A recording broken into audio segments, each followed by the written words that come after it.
Ladies and gentlemen, welcome to another episode of the Nexus podcast. I'm your co-host M2 Dave, and I'm here with my co-host, aka Franco, aka King Burrito, aka King Junior. My good friend, say hi. What's going on, guys?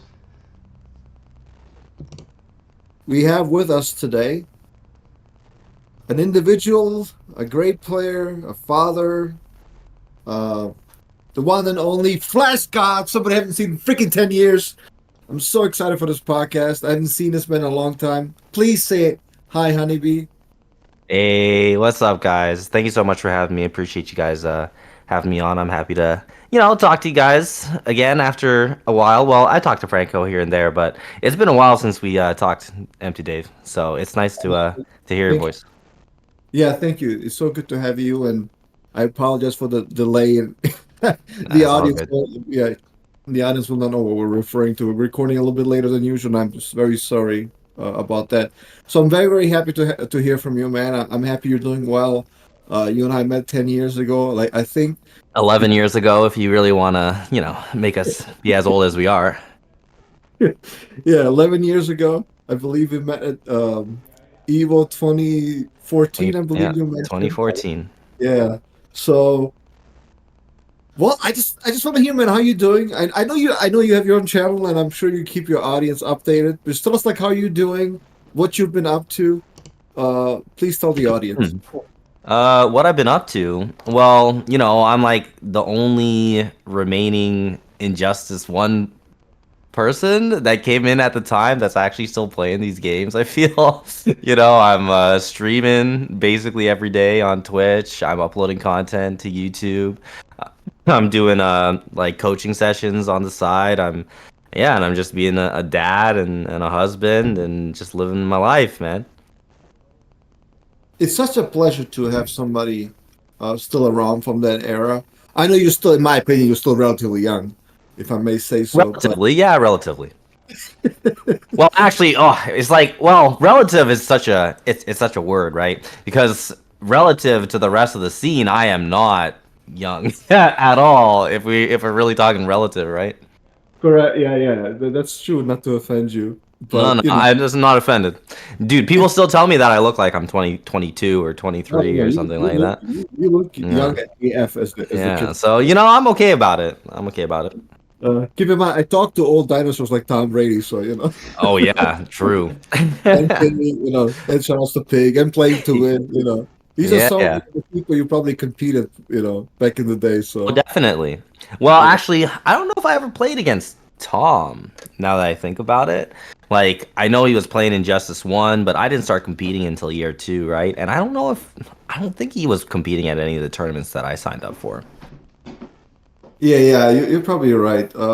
As much as I want to ask you about the Flash, and trust me, I do. Back in the old days, I'm gonna save that Hmm. one for later. Yeah, we'll Uh, get there.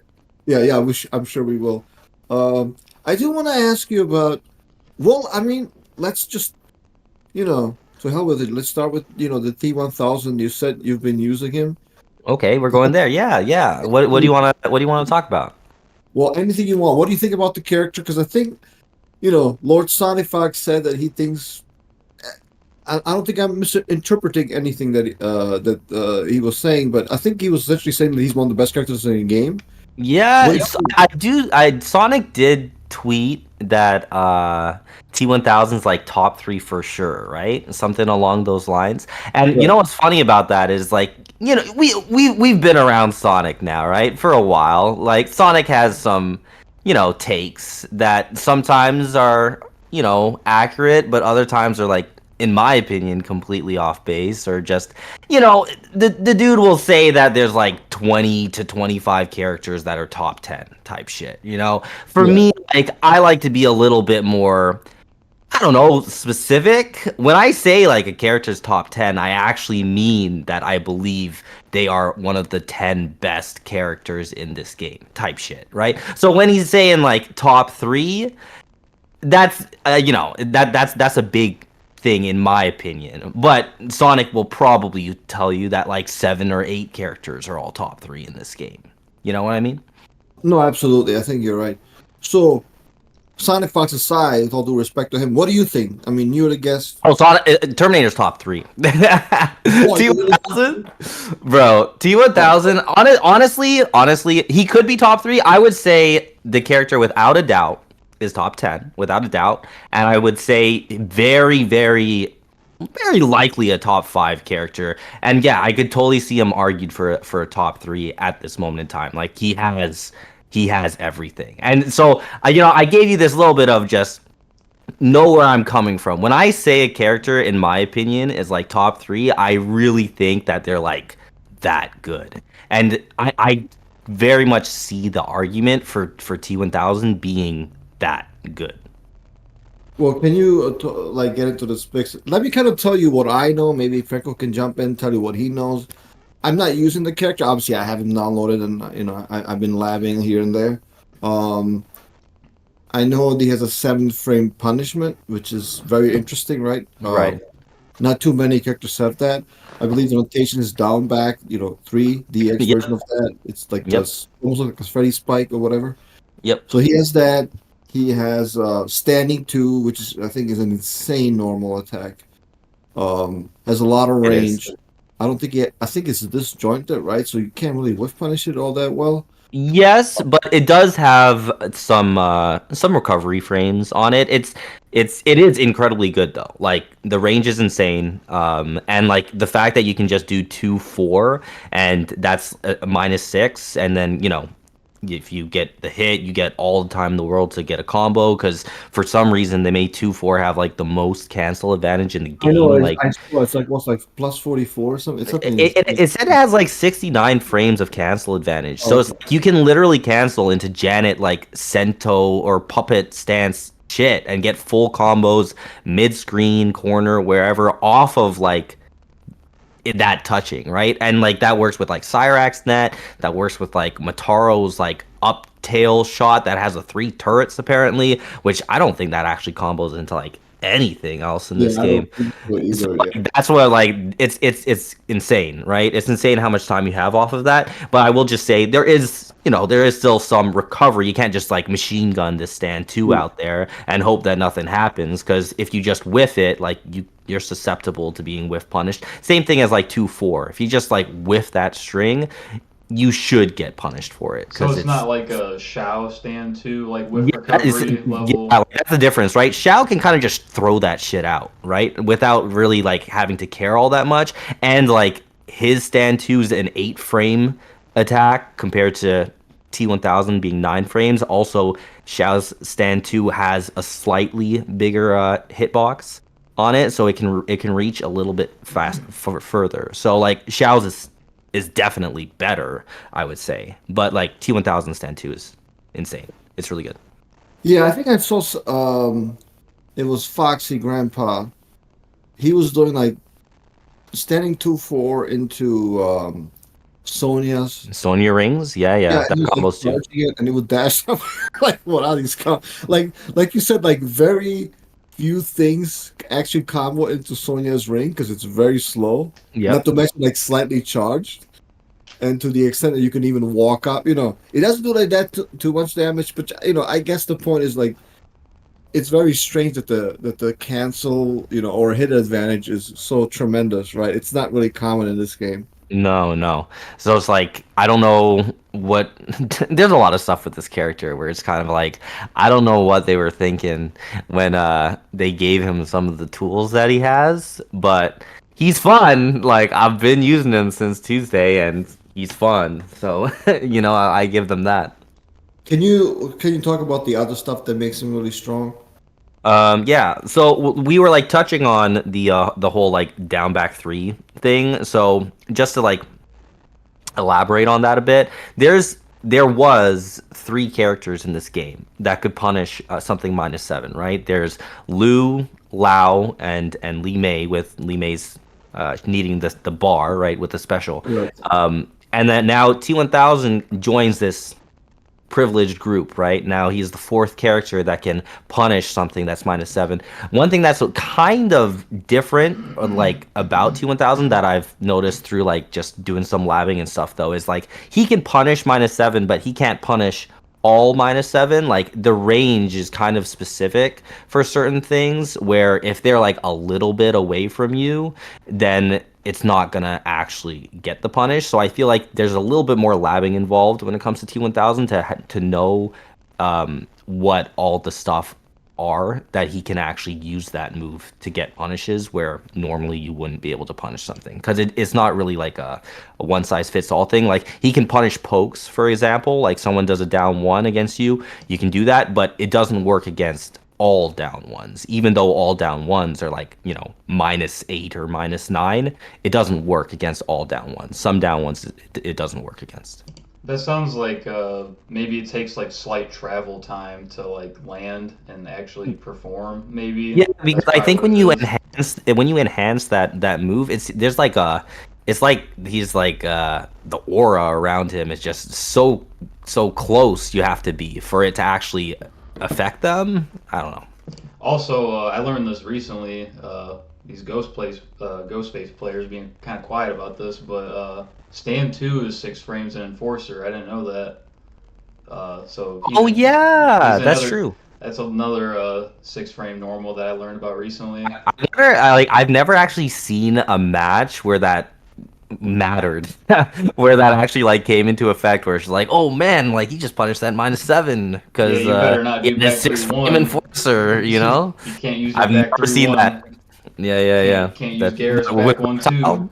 Yeah, yeah. Or Kung Lao's back one. That's another one. But usually, if I'm facing a ghost face and they're in that stance, I'm just getting my ass mixed. So like, I don't even get a chance to like do something like that. You know, I'm just getting mixed. Yeah, I feel you. I feel you. Um, yeah, and like we said, that move obviously is very very fast. The T1000 move that is, but you don't want to get that block right if by some chance you don't know your punishes because it's probably like what like Exactly. -7. Yeah. So if you're using it against something and you think, oh yeah, they're gonna poke me, so I'm just gonna reversal enhance down back 3, and then it doesn't work, well now you're gonna get punished for it. So that's what I'm just saying. You gotta understand your punishes and then also like the ranges, right? Like there's down ones that you'll punish, but only if they down one in your face, not if they down one from a slight distance. Whereas I'm pretty sure like a character like Li Mei could just reversal kick, and I'm pretty sure that'll just hit you because it just has a much better hitbox on it. Yeah, I think you might be right.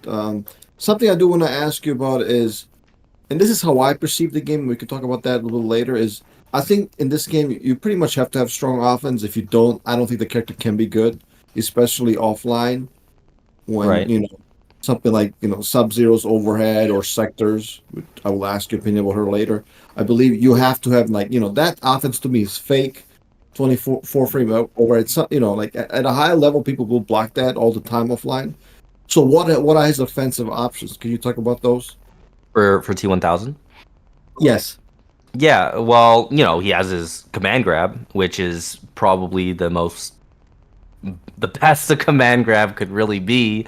In this game, it has like, you know, armor. The way the armor works is kind of specific, but like, you know, you can take essentially like a hit, and then you'll be able to take a down one or whatever, grab them out of it, take a jab, grab them out of it, whatever. It does take a couple frames for it to activate those, so it's not like you can just wake up with it and then just you know go through stuff. It does take frames for the armor to activate, which is why he has his actual armor attack. But the arm that move is just hella good because it leads with Movado at least, like it leads to like 30% one cameo, no meter, and you're ticking off of like down one, down three, down four. You can tick off of 4-3. So like he has a lot of options, and he could actually tick off of pretty much any string that he has. Is just that with for other stuff you might just have to slightly delay it a little bit, but regardless, like the fact that you always have access to this, that is always something to be scared of, is very strong. And then he has an overhead, he has a low. Both options are more so unsafe though. Like the overhead's unsafe, the low is like a two-part string that you can't hit confirm it without committing essentially. But like that's all really good stuff that he has. He has great range when it comes to stand two is down four. He has I don't think this is talked about enough right now, but probably will be within, I don't know, give it a week or something, maybe after more people see some more gameplay. But I've noticed that T1000, like when he has this air droplet thing, he turns into like a slime ball in the air, The goop and it's droop. the goop drop shit, and it's an overhead, right? But if you amplify it, it he goes from this overhead onto the ground, traveling along the ground, and then you still have access to like your attacks. And even if it's up blocked, if it's blocked or if it's up blocked, like this move, it'll still come out, and you can still just kind of get away. So it's like this kind of why not sometimes just throw it out there move where they kind of just have to respect it sometimes and you're just gonna get hits and like even if it's blocked you can kind of get away safely anyways. So I find that move to be very strong. Like I was playing more today and experimenting more with that move and just feeling like yo this shit's actually like really good. I feel like T1000 players are gonna start using it more because up until now I haven't seen people like really exploiting it yet.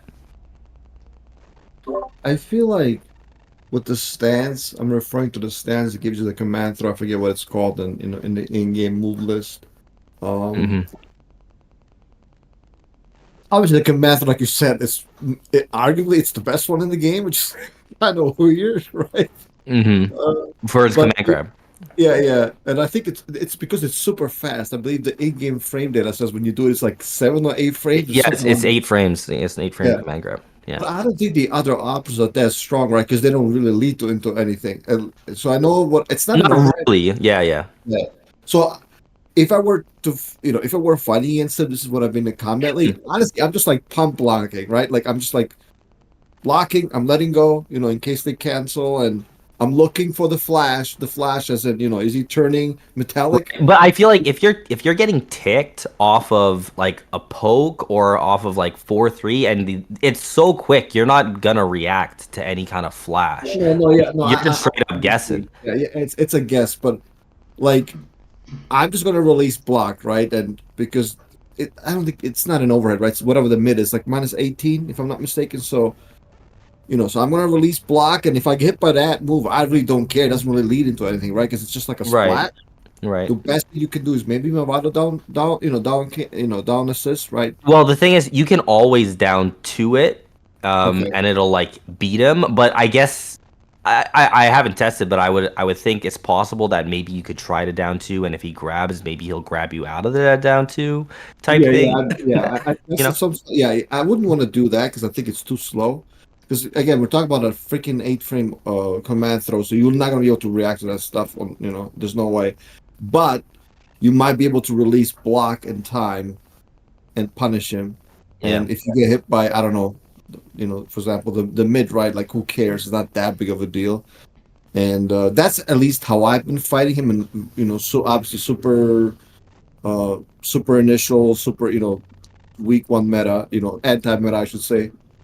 But yeah, I I will don't say, know. by the way, like we Yeah, were talking about, like what makes his offense good, right? And I yeah, think I didn't touch on his spike because, like, we were talking about like the down back three enhanced and how it can punish pokes and stuff, and that's all nice and good. But we didn't really talk about just how strong in general, like the regular spike is.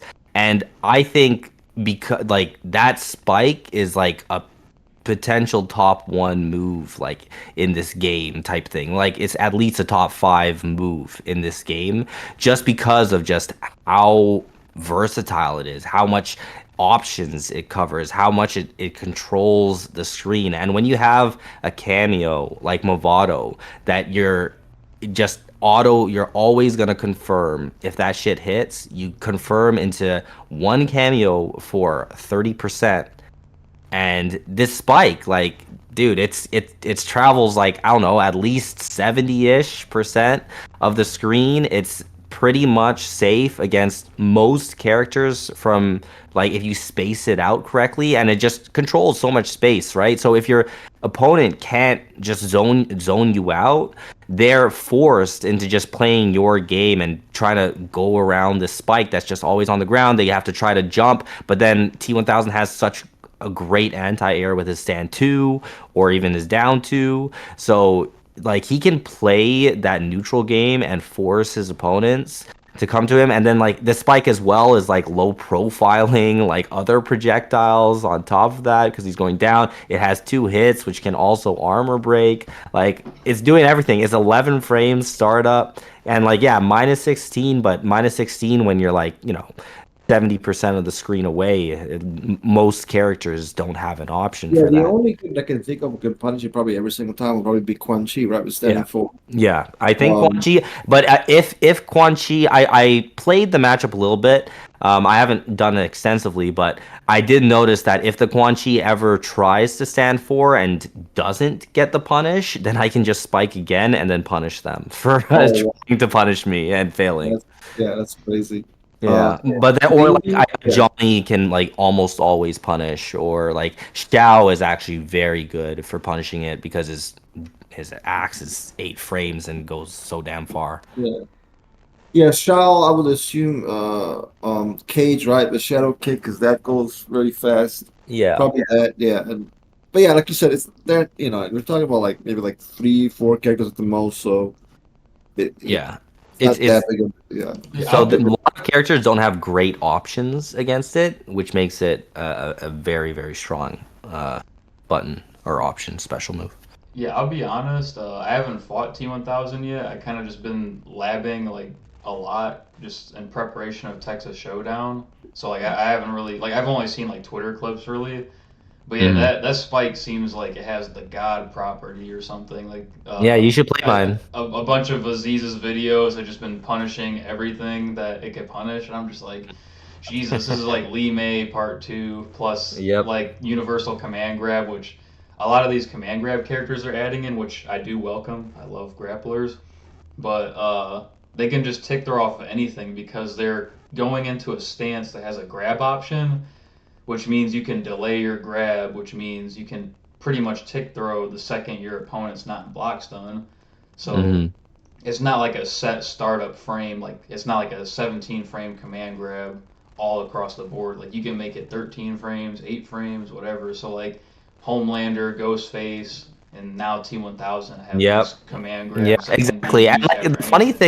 the funny thing is like Reiko, people always say like, "Oh, Reiko's a grappler, blah blah blah," but it's like he's not like, how a true grappler would be. He has like no tick throws. His he does grab the fuck out of you and do a lot with Tremor, but that's off of like, hitting you with a poke and then you're just there blocking and then just scoop and then you're dead. But Reiko never really behaved like a true grappler. Although I know they gave him this new move now that he can run and then he can do this like throw thing off of that. So that kind of makes him, I think, his offense a little bit scarier. But I haven't played out the matchup enough to really know. Yeah, he just got buffed, and I believe, if I'm not mistaken, like the cancel. Well, I know this for a fact. Like it's a lot faster from the Yeah, run. they I forget did. what the move is called. Yeah, but Yeah, the command throw still, to me, it seems like it comes out a lot slower than Ghost Faces or the T1000. So yeah,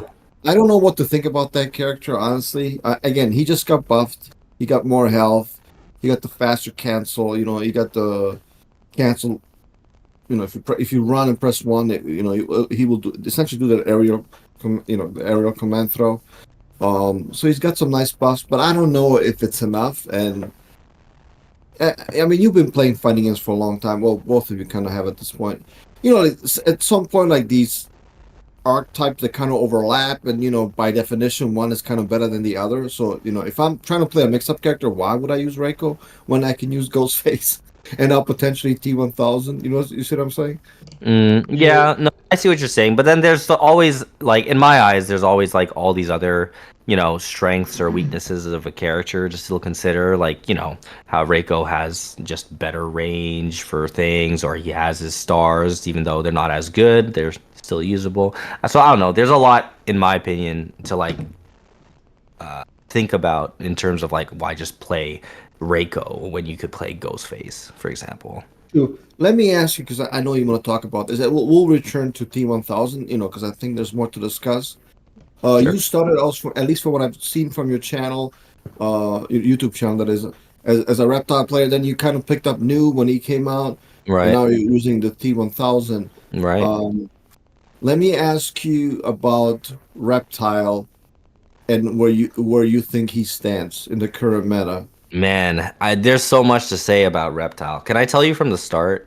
Yeah, of course. Well, that's why you're here, bro. Yeah, okay. So Reptile, to begin with, I will say, like, I picked him just because, like, the way I am, maybe you guys can attest to this because you've known me for so long, but like I'm the type of player that like I just pick a character that I like, that I think is cool, aesthetically pleasing in some way or whatever. And like generally, like I like to just run with it. Like, you know, I picked Flash, I just used him, whatever. Devora, I was using her. Go back to Injustice 2. All right, we're Flash again type stuff. So it's like Reptile comes out.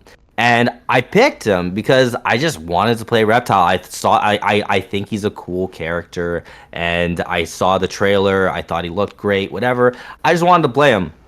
But man, was he garbage when this game came out. Like he was so garbage. I don't know if you guys like know how garbage this character was. Like, you know, unsafe overhead that does 5% is like minus 19 on block. My he had multiple strings that were completely punishable as well with his like 2-4 and forward 2-4 being like completely punishable. He has like gaps all over the place. You can flawless block his shit to punish him. Like the character was struggling, and then like his stand 3 he couldn't cancel it before either, so like that was a struggle too. I felt like there was so many things about this character that was just kind of bad, and I feel like when the game came out he was like a, a 100% bottom 5. Dude finally gets buffed like 8 months later, gets a stand 3 cancel. He gets the spitball thing, but let's be honest, that spitball's garbage. Like it's way too slow to be genuinely usable. The only time you can even do anything with it is when you're invisible and you can try kind of chuck out a few spitballs here. But like that's it. Like the move is hot garbage. So it's really like people like to say, "Oh, Reptile got all this and that, blah blah blah," but it's like he got like one significant buff, which was his stand 3 cancel. Like that was the big thing. Or like, you know, you can cancel off stand 3, but you can also cancel in the air with it. His down back 4 cancel, I should be more specific. He gets his down back 4 cancel. That's a big buff for him, but he had all these areas that he was still lacking in that the stand 3 cancel can help, but it didn't fix like these other things that is bad about him. And it just kind of stayed that way. And then he ended up getting a little bit more love later on because they made his 2-4 string safe and his 4-2-4 string safe, which in my opinion should have always been that way. They made his 5% overhead is now safe, which is nice, but in my opinion should have always been that way. And then they made his charge thing like +1. But then that's kind of it. Like he still has like a lot of the same issues, struggles in this current meta, probably more so even because of all these broken stuff going on. Like he just has a lot of I feel stuff holding him back, and like I just feel like the character is so upplayed by people saying how good he is when people love to say how good he is, but none of those guys play him. I never see them touch him, and there's a reason they don't touch him because they know they can't fucking win shit with him. And that's just what it is. The only player that I've seen online, and you have participated in many of these tournaments, is Darks, right? I've seen Yeah, him Darks is a play. great player. Yeah, yeah. Yeah, No, like he's he's actually finding success with Reptile, but I honestly believe he's just outplaying his opponents. Straight up. yeah. I'm not one of those people. Look, I think I'm not a super high level player this game, but just by playing fighting games for a long time, I think I understand how they work. And no, I'm with you. I don't think. I think what holds the character back a lot to me is that gap in that one string. Right? What is that? Low back 3-1 Actually, 1, 2. yeah, it has a gap, and it's -7, which, by the way, is now full combo punishable by Yeah, yeah. T1000, right? So if So, you're playing, So if you're playing like a really strong, not that there are many. I wish there were many, and I we'll talk about this later. Trust me. Like if you're playing actually a good character that has really strong defensive, which is super rare in this game, let's say like I don't know, like a Kung Lao or Sector, you're somebody who is launching armor. That is an issue for you, right? Would you agree? Oh, for sure. With Reptile, yeah. Yeah. Because now like you have to play a mind game that a brain dead character like Homelander never has to, right? Essentially, he has a better back three than you. you know, a better Which back three than character? you. Homelander, for example, right? Oh, With his oh yeah, yeah, right? yeah, Like, yeah. like that character essentially has a back three that's on steroids. Mm-hmm. He's always confirmable. Never has to put himself at risk. But you Yep. kind of have to. Am I drawing the wrong conclusion here, or am No, I no, right? that's a pretty accurate description of the difference between Homelander and Reptile, and at least if we're talking about that one button, yeah. So yeah, I feel you, and like you said, I never understood, especially in the past. I'm like, wait a minute, when Raiden was dominating the meta with Cyrax, whatever, Mm-hmm. Kano. So I'm like, Why does Raiden have a save overhead? Well, it's minus. Is it -7? If or is it? For Raiden, Yeah, it's -6, right? Am I getting it wrong? I forget, but It's I minus don't think it's seven. is it okay, minus it's seven? -7. But the point is like. So why is Reiko's at that point, like, why is it like safe-ish, right? Or pretty Mm-hmm. much safe. And then you have Reptile. Like, Dude, why is and this on like top of that, Reptile's overhead did less damage. Like I'm pretty sure it's like the least damaging overhead in the game at 5%, right? 5% damage on hit, and then when the game came out, he was getting full comboed if it was blocked, and it was like kind of slow with lackluster range as well. It's kind of a joke of a move, but at least at this point now it's safe, so it's like it's usable, but it's not a great move. But you can throw it out there sometimes, sure. I feel like at a point like if you buff Reptile, which I'm not against because I usually support buffs. I know many people would freak out, but that's the modern community, and we can discuss that again later. But I feel like I don't think any freakouts for reptile buffs would ever be actually warranted. I think I if you're mean, freaking out about reptile buffs, you have other things to worry about. That's how I yeah, feel about yeah. Quan Chi buff too. Again, we can address that later. But I feel like essentially that type of gameplay style that Reptile wants to play at a better level, you could just pick noob, honestly, right? Because you have better projectiles, you have better Well, yeah. anti-healing. Well, the funny thing is like that, like in ways, that's kind of why, like that's part of me making the switch to noob because I've been essentially maining noob for I would say like the last like 3 months or so. Like I have been definitely using noob as like my main character for tournaments that I've been competing in the last like 3 months, and like the last season of Combat League was like 99% noob Cybot. I used like Reptile a few times, but yeah, like noob is just like there's he's just better than Reptile in like every way, you know? Like I control the screen Yeah, way better with his projectiles than I could ever with Reptile's force balls. I get conversions off of way better things. I have a much better overhead that I can use with Noob, like almost essentially like twice as good. I'm getting 9% for it compared to 5. I'm getting better like okiest situations. I have better range on it. My strings are gapless compared to like Reptile. I have strings that I can stagger up to 3 times or a 4 hit string. Where Reptile, like you can only do like generally two buttons. Like with Reptile, his pressure is fucking shit, man. Like with Reptile, if I do like if I want to hit you with a mid, I got 4-2-1, but I can't complete the string because 4-2-1-1 flawless blocked. I die, right? I die for it. 4-3-1-1. If I finish a string, I die for it. Back 3-1-3. I finish the string. I die for it. There's also 2 gaps in that string. So I don't even have like 3 hitting strings with that character. Like his pressure is not good. Like all he really you gotta stand 3 cancel. You gotta stand 3 cancel and like just try to play that far range game and just sweep a lot with Reptile. That's what you got to do. And like in ways it can definitely work because he does have great range on his stand 3 and he has great range on his sweep, and his sweep's like a very strong button. So he has that as I guess options. But yeah, I just feel like Noob was just overall just a much better character.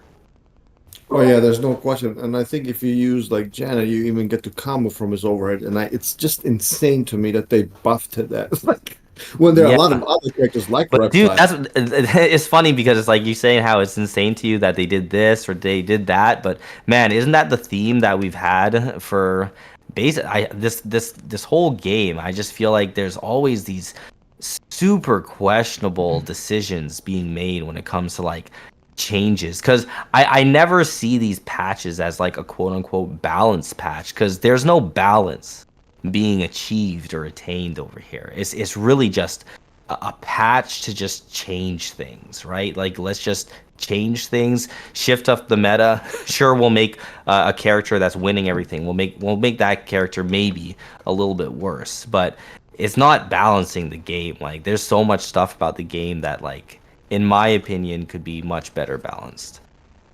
I'm with you, but just to kind of play devil's advocate, I don't want to question your knowledge, but I'm sure you would agree that the game is a much better place than the initial string, Cyrax, helicopter, rinse and repeat, Better right? place now compared to when it first came out with the Yeah, Cyrax stuff. Um, it's funny because yeah, probably. But I know a lot of people have been saying how this patch wasn't like good overall, and like some people are saying that like it's kind of hard to compete if you're not using like a top 8 character or something like that. But I guess yeah, we'll have to wait and see. Well, what do you think about like I know you're using Igloo, and just like for the record, I was and I want your opinion on all of this. I use Sector as a secondary, and when I play characters like Reptile, obviously I do very well, right? Because I can just kind of run away. It kind of plays like you saw the way Gurr beat that one Reptile player, I Uh-huh, yeah, believe. yeah, yeah. At You can Mexico just feel like, Procon. that's yeah. I forget what tournament it was. I don't think was it Mexico. Or was it the one in Europe? I forget. I want Uh, to say it was Mexico against Valentin. yes, yes. Thank you. So, but then I fight, for example, Wound Cowboys new with Sector, and I'm like, I just literally do not know what to do. Like, right? Because if I zone at any time, you can rip teleport, which is super fast and has this great hitbox. Aside from when crouching, but why like, why would you What do you mean it has a great hitbox? Like the hitbox on his teleport is actually like do? it whiffs a Please, lot. please use sectors. Please try using sectors Dude, teleport. I love when I play Sunio in the sector noob matchup, it. like he anytime he does a teleport, that shit lands on my head, and then I get launched for a full combo. But did you know that you can punish that teleport at any time, even if he teleports with Motaro, right? You realize you can just Like if you teleport. block it, Yes, correct.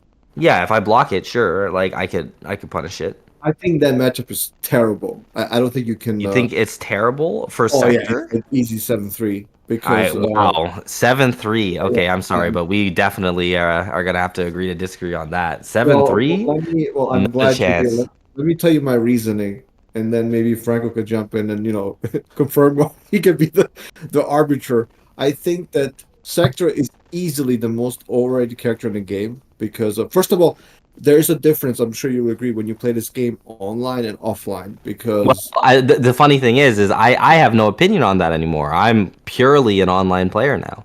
no, I completely understand. But most of these tournaments I held offline, right? So I think we kind of have to consider what's going on. But look. Um, let me just kind of run this by you, and it's the fact that when I play Franco online, like back two, which is 24 frames, and if you consider the lag, let's say it lags by like 3 or 4, that's input delay, right? 3 or 4, that's just 3 or 4 frames, right? And then the overhead now becomes 20 frames. So that's actually a legit overhead now, right? Because now you're no longer talking about something that's reactable all the time. You're now talking about something that's probably reactable like 50% of the time, which by definition makes it a good, tool. And when Uh-huh. I play Franco online, I hit that stuff, right? Pretty consistently. When I play online, if I do it 50 times, I'll probably land it like 4 times. So I think, Offline. yeah, offline, I'm sorry. Yeah. So that it's fake. I judge the game offline because a lot of the stuff that people do. Again, I'm not saying I have the reactions to do it all the time offline. I'm saying better players than I, than who are better than me, they do, and I know that for a fact because why am I beating or hitting a player who's obviously better than me online, yet offline it clearly doesn't work? So I think somebody like you who's still competing and who's doing a great job online, I think you kind of have to think about this stuff when when if you ever travel or you're planning to do well on the pro tour, right? So I don't think this is just like a point you can just like put aside. And I think Sector, not just Sector, Sub Zero is also a horrible offender. So is Smoke, right, with his overhead. It can be very difficult to react to. And by the way, I'm not like saying this because I'm salty about it. I'm saying because I was wrong about this. Like Franco, yeah, you can come offline. I'll body you with this stuff. And guess what? I didn't because he was blocking him. He was like, "Yeah, I'm gonna dash in, throw back 3-4, right? It's gonna hit you." It didn't. All right. Like the thing is for me is like, yeah, it's harder for me now to be able to talk about the game from like an offline perspective because I've really only been playing this game online. I've gone to only one tournament for this offline, which was the last chance qualifier that I signed up for just because it was in Toronto. And like that was like the first time I played this game offline. And the I was like dropping stuff because like the timing was like throwing me off. And yeah, like I can only really talk about how it is online, but I am well aware that like, yeah, offline, something that's like 24, 25 frames, that should be a reactable block, right? Like you shouldn't be getting hit by that. But online, like people 100% get hit by that. I get hit by that, like it. So sometimes I feel like if we're talking sometimes about characters and how strong they are or where they are on a tier list, it's like I can see that like in theory you kind of want to look at it from an offline character's perspective because that's what it's going to be like when you're playing offline, I guess, in the truest sense of the game. But so many people, like myself included, really only play this game online. So it's like I can't say that like, oh yeah, this character actually sucks. Because like I'm playing against it, and what I have to deal with on a regular basis online, it's annoying. And this character is very strong, because I'm playing it and it's online. I No, I'm know with you. this. Yeah, I'm gonna have Franco jump in just so he doesn't. Again, Franco can comment any way that he wants to, but I'm not. Am I exaggerating when I say like again when I play online, you get hit by that stuff pretty consistently. When I played you offline, dude, I mean it was hell to hit you with that. I mean I almost never hit you. Just want to make sure. Like, am I making stuff up? Am I exaggerating, or am I right here? No, no, I agree with that, and I know this conversation kind of stemmed from like the specific sector noob matchup and whether it's 3-7 or not. I can't speak on that matchup. 'Cause I never played that matchup. Like I do play noob a little bit. I do play sector a little bit, but I never played that matchup specifically. So like I won't speak up on the matchup really, but this game's online to offline difference is way too big. Like there's like our offline sessions, Dave. Like I land my sand clone setups pretty consistently, but like online I can't do like the other harder to execute setups that like I'm saving for Texas Showdown. And I feel like something like that is maybe like you're just not playing enough, like online or whatever, to consistently land those. Because I don't feel like it wouldn't be possible online, dude, I right? don't know. You're not playing Garrus, man. You gotta have like Just like Demoralize does, and he lands all this dude, crazy shit online all the hey, time. Demoralize isn't doing these setups that I'm talking about. Like I'm saving this for Texas Showdown. Yeah, Like these are I don't some know, man. these are Like he some does some these are pretty some crazy shit. I see them Twitter clips. these are some booty tight fucking links, bro. Like Yeah. All yeah, like you right. gotta be like a demigod Dude, to land these. we got I don't know if you know Kaizen, but like that dude Kaizen's doing like some of the most difficult reptile combos. I'm telling you, like there's like if you ever go into the lab and try to do reptiles like stand 3 cancel into stand 3 cancel EX, into stand 3 cancel EX into like forward 3. If you try to do that No, in the lab, yeah, I'm telling you, that shit is hard. I actually have tried to, not that very specific combo, but like stand three into stand three loops. I have tried that before, like just for fun, just to test out the Uh-huh. reptile buffs when he did get a buffed, and I was like, oh damn, Uh-huh. this is pretty tight. But like, Yeah, no, but like but the majority of Garrus clone setups, like, and Dave knows, like, he knows how silly they are. But yeah, like when I play Street Fighter 6 for fun, like on the random once in a blue moon, like I don't feel like the I feel like I could play the game offline and online and not like be locked out of certain sequences. Like that's how different offline to online is for me. Like I was literally just in training mode earlier, playing like just labbing my setups just to keep them warmed up for Texas Showdown. But I'll like have a set with Dave or I'll play some Combat League and I'm like, dude, I can't get my setup to come out. Like this is difficult. So like Yeah, I'm on I two think different timings that are like probably 5 frames apart and it just throws me off so I think bad. maybe to be fair to Honeybee, like I think maybe he's right. Maybe you could play more a little bit online and practice that. But I think I'm strictly in this point talking about defense, and I think this is pretty obvious, and I don't think it's we will agree to disagree type of thing. I think we can all agree that playing defense online is a lot harder than offline. And again, I didn't believe it myself until I fought Franco offline. I'm like, oh wow, he's actually like he was right. I stand corrected. Like I apologize. Like he was blocking my mix-ups a lot better. And yes, I think this is so odd. Yeah, if Sector could hit back to every single time, not every time if it was an actual mix-up, then yeah, she would be S tier, and maybe she is S tier, online. But I don't think that kick is anywhere near S tier offline. When back two is a lot more reactable, when people are also getting hit less by back 3-4 because they're blocking better. And again, I thought this was all legit until I fought Franco offline and even his brother. I'm like, oh wow, okay, like it feels so different. And I do believe that any character like that, Sector or otherwise, who relies what I call fake mix-ups, will suffer, and it will be seen in these, in this Pro Tour eventually. When you watch the best of the best, because it's their job to practice this game, and they will practice it, and they will prove it. That's kind of where where it's going. The point is again, it's online. It's a lot more difficult to play defense than it is offline. Honey, I'm sure you Yeah, would I agree can with agree that. with that. Yeah, for sure. Yeah. Um, but let me ask you about this. And this is kind of my perception of the game, maybe to a lesser extent Franco's.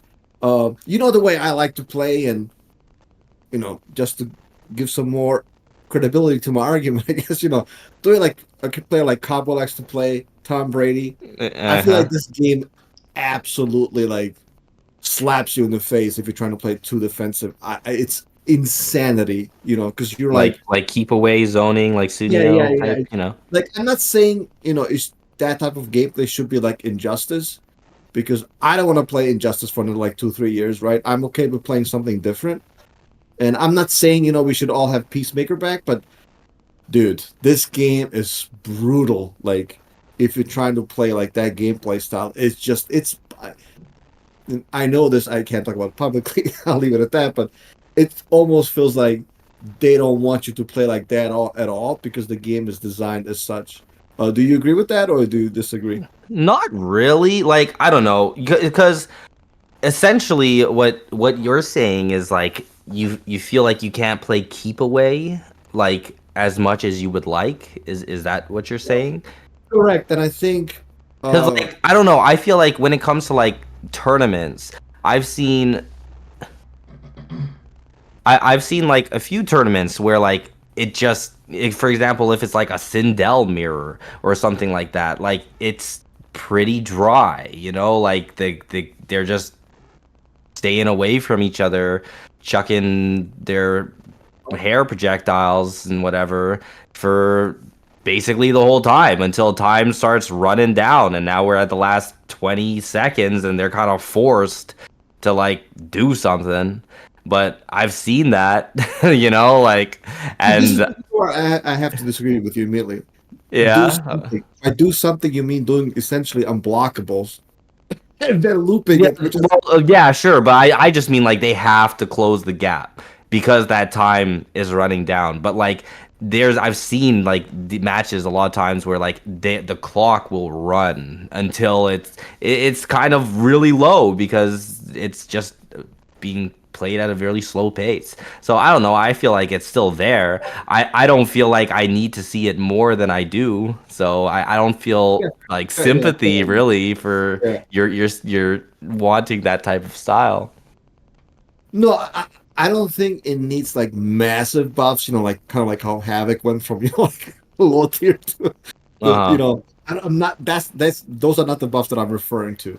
But I know a lot of people will probably blow me up in the comments. I do think characters like Quan Chi should get more buffs. I do think Peacemaker should get more buffs. I do think Sector should get like minor buffs, nothing major. Uh, when I think if you just look at the results, I'm not saying anything in this game can I get top eight. I think you definitely can. I think that has been proven. Uh, but if you look at what's actually winning, we just had two Sindels essentially winning by doing unblockables. Yeah, they may throw projectiles, but I don't give a damn about your projectiles. What I'm actually scared of is your unblockable. That's what wins games. Well, to say that Sindel won though is a little bit disingenuous because it's not like it was full Sindel. They were being picked more so in like, the winners finals, grand finals situations of tournaments. Yeah, but If we're talking about, Mexico and Viennality. yeah, no, absolutely, absolutely. But again, I think saying that they didn't win, saying that they're winning because of the zoning and not what actually is winning, that is disingenuous. Oh, well, yeah, okay, sure. They're not winning because they're zoning. I can 100% agree with you on that. Yeah. They're winning because they're fucking busted and they have insane unblockable, hard to blockable I mix-ups, think but any coupled with character, right? everything else that the Right. character can do. Right. If you look at any of the actually like you made a comment and which I agree about, like if you don't pick a top eight, top 10 character, like, you're gonna struggle. If you look at all of those characters, um Homelander has insane offense. I mean, it's just absolutely Oh, ridiculous. yeah, I agree Yeah. 100%. That character's So busted.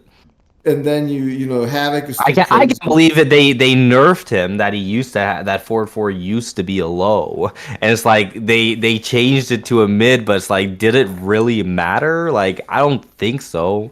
He feels basically as oppressive as he's always felt to me, maybe a slightly less, but character's absolutely ridiculous. But yeah, what were you saying? Yeah, though, yeah, like Homelander, Sindel, obviously we don't have to talk about her.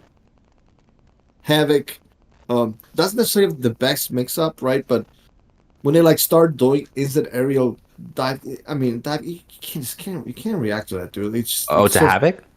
yeah, yeah. Yeah, So yeah. you can't react to that. So that's essentially an overhead, and he's got a low, and he does a lot of damage. Mm, Um, if I were to compete in this game, which I may attend a tournament or two, I would definitely use Kung Lao. I don't trust Sector at all. Again, I think she's massively overrated. I think I mean, I believe Kung Lao actually zones better in most matchups, and you have like an 18 frame overhead, which again is unreactable. You yep. have a plus string. You have certain, if you have back throw combos with Sector and now with Striker. So and again, the results are in the pudding, right? You can actually see Kung Lao plays for that reason. The Sector maybe not so much. So I believe you need offense in this game because if you have to throw a player like Franco offline over and over again, there's almost no way you're gonna win. You just cannot win because you're gonna get microducked and then he's gonna get his offense started. So I think having great offense in this game is a prerequisite, and that's how I base my tier list. If you do fake shit like Sub-Zero overhead, yeah, online you're gonna hit it and it's hard to react to. But offline, the best of the best, they will react to that type of stuff, and they will punish you severely for it. And that's kind of what I what I when I wanted to get across. Not I'm sorry for ranting about Sector, but I think she kind of represents that what I call fake offense that shouldn't, in my opinion, even exist in this game. All right. I wouldn't disagree with you on that. Yeah. Well, let's So you feel go like ahead. the I was about to say like because you started off with like the zoning topic a little bit and ended with the fake offense or gimmicks or whatever. So like you do feel like there's somewhat of a zoning presence in the game. Would you say like you said like Sindel's insta hairballs and uh, Like, yeah, it's something like that was your example or whatever. You're asking Honeybee? No, Yeah, I know. yeah, yeah, yeah, Oh, you're asking Oh, me. yeah, yeah. no, Sorry, yeah. I Well, was just yeah, I you. do feel like there are like, dude, like I'm playing Sunio in Combat League and he's zoning the fuck out of me. So it must be in this game. I'm playing these Sindels. They're staying away, chucking their hair shit. So clearly zoning's still in the game. Like I'm still dealing with it on a regular basis. I'm playing katanas, throwing fans. Like you still got to deal with it. Like it's not like Zod balls, but it's you still got to deal with it. yeah, no, I definitely agree with you. I don't think people who I don't want to put anybody on the bus, so I'm not going to say the names, but like people say, oh, this game has no zoning. Obviously, that's a complete exaggeration and fabrication, right? Oh, you cannot play defense in this game. Well, that's not true, right? It's not like MKX. But I do believe if you tell me, and with all due respect to anybody, if you tell me like, oh, Zolan is kind of running the game. It's hard to get in. I don't know what game you're playing, bro. Like, if you want to say that about like Injustice, maybe I can understand.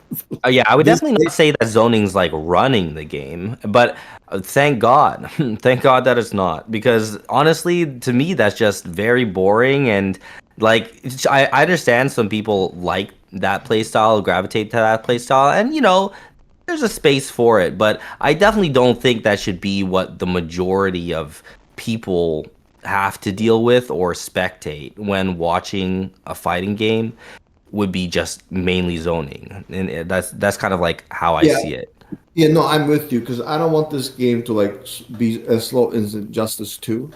I think that's probably why the game was not a success competitively speaking, right? Because it's just Hey, way my too games slow. were usually pretty fast.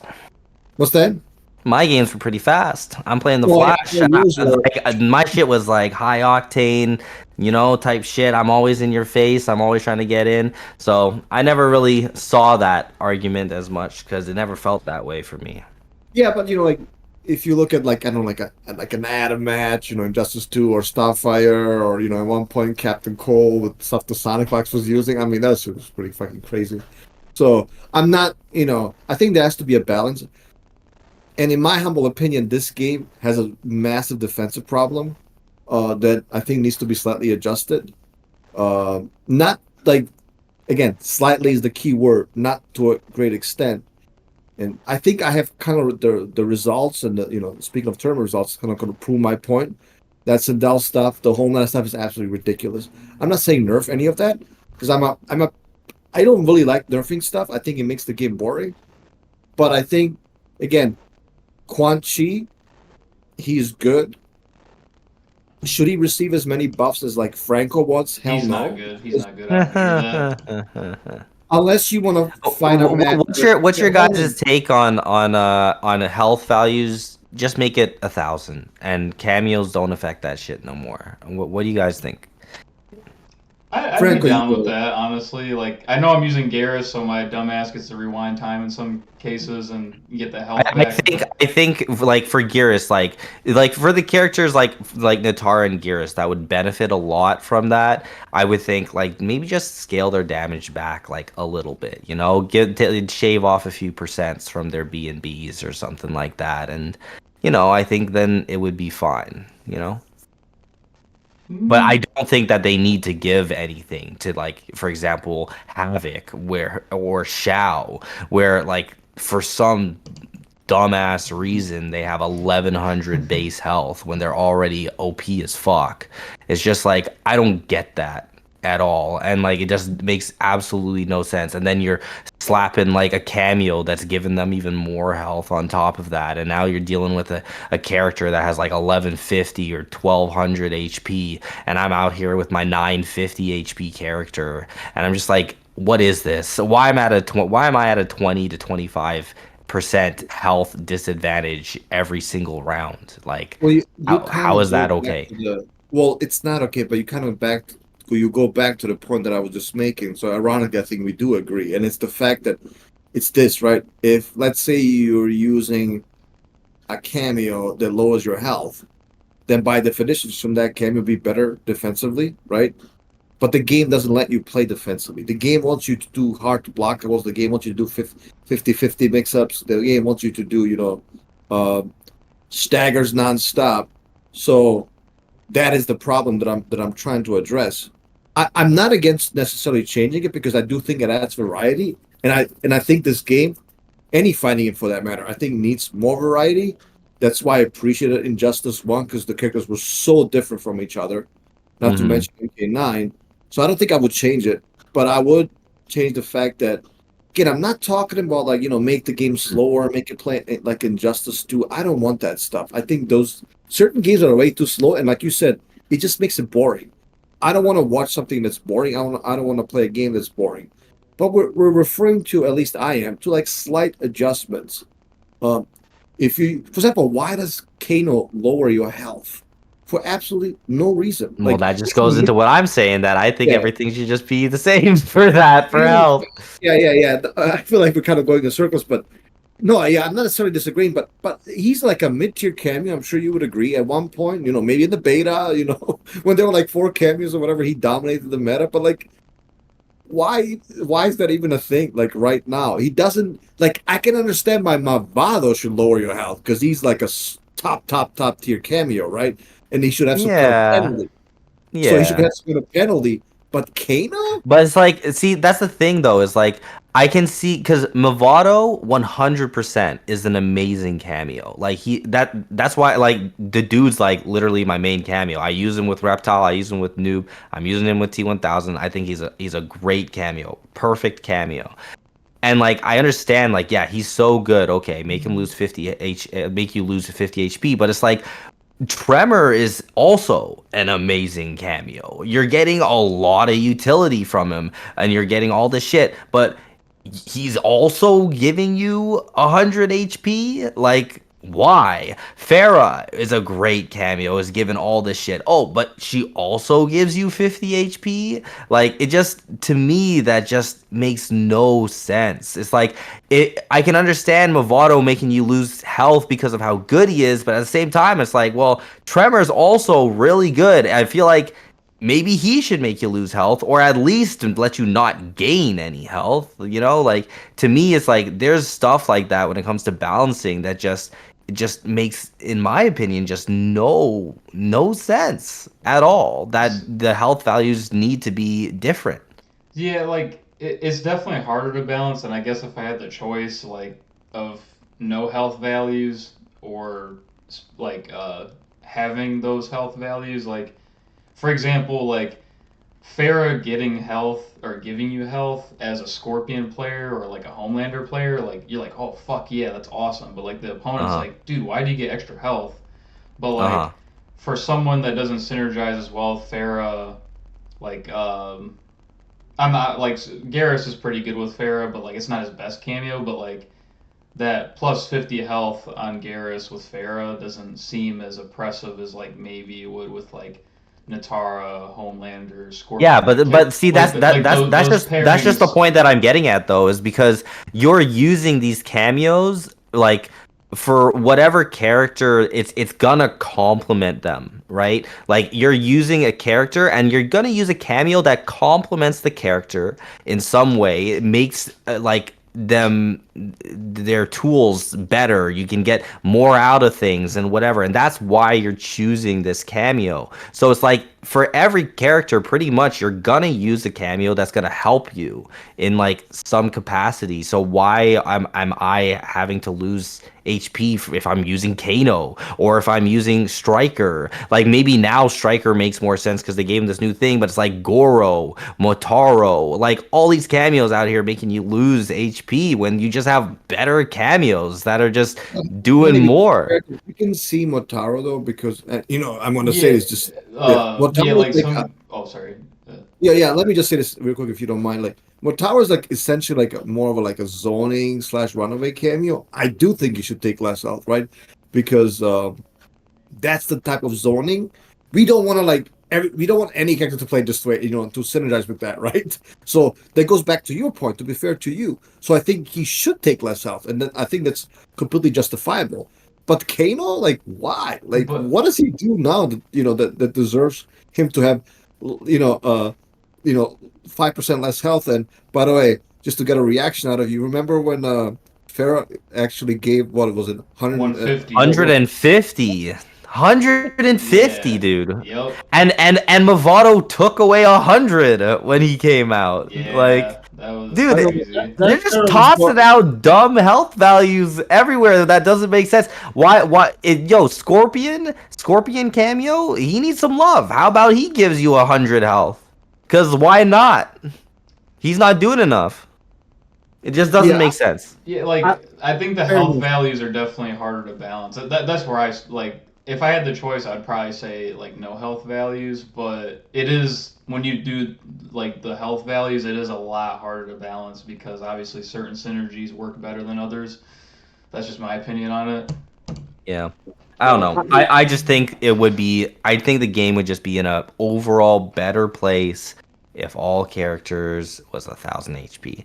But we don't have to go off on this for too long because I'm sure there's other things. And No, so no, thank you for mentioning it because again, that's the reason why I invited you because different players, have different opinions based on their perception of the game.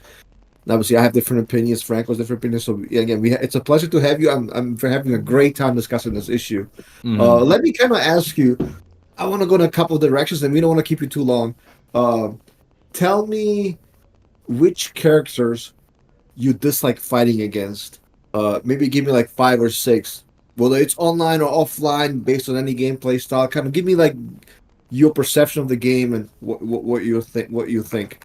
Of characters I don't like fighting against. Yeah, they don't necessarily have to be top tier. Like, for example, do you like fighting against Homelander? No.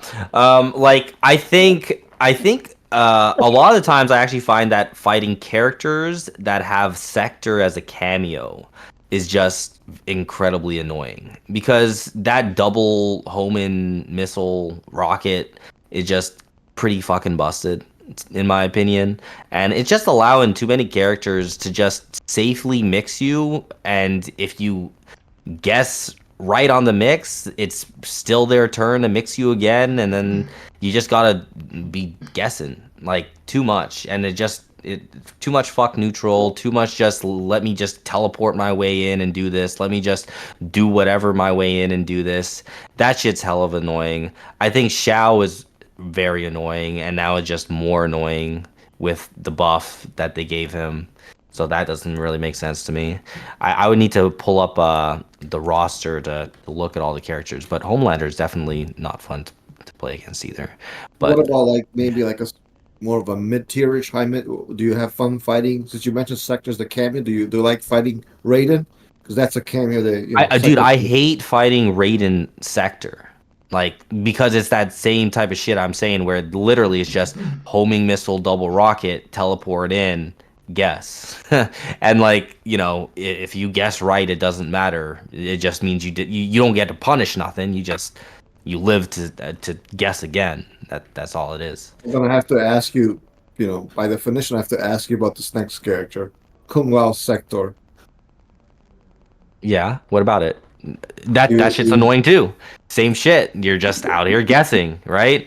Guess on the overhead, guess on the low. They do the string that has the low or the overhead, so you gotta guess some more, and then they're gonna run away and chuck some hats, and here's some missiles as well for you to deal with. And yeah, like that's not fun. That's not fun to deal with.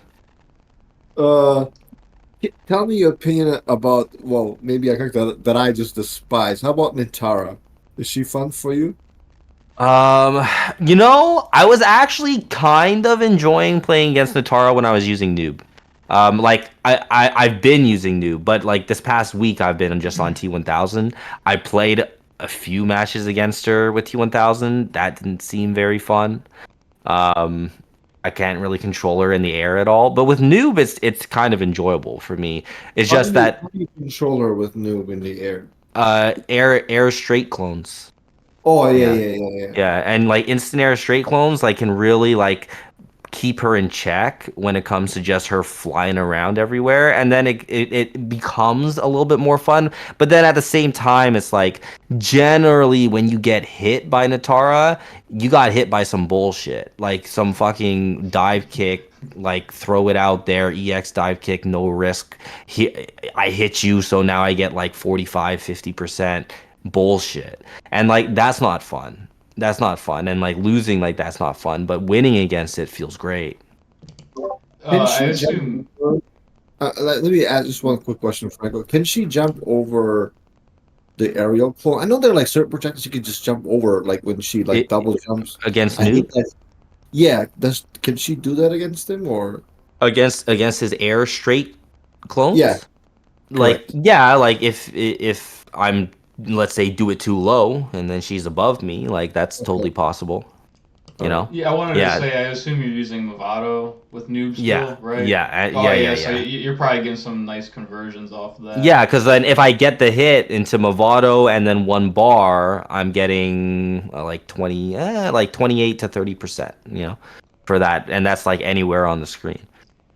Yeah, honestly, the only character I despise playing against, and this is pre-patch, was Kenshi. Now, I haven't played post-patch Kenshi yet, so maybe I'll still hate the character, but Same, same. pre-patch Kenshi is definitely my least favorite. Every other character I didn't mind so much. Like, it kind of takes me a lot to actually hate fighting a I character. definitely agree. Like the thing about Kenshi is just that like yeah, he's just one of those characters where it's just like his win condition of just getting Sento, it just you could play so perfectly, you could play so amazing and you're doing everything right, but then he just gets that one touch. Yeah, And you now see you're them you just see them pull the sword forced. out the Yeah. sheath, and you're like, oh, it's Yep. game over. Yeah, no, and Yeah. like that shit is just annoying. That's another one of those things where losing to that you never feels good. It's like I don't feel like I've been outplayed type of thing. Like if I lose to someone and I can walk away from it like, yeah, they played good. They played good. They outplayed me.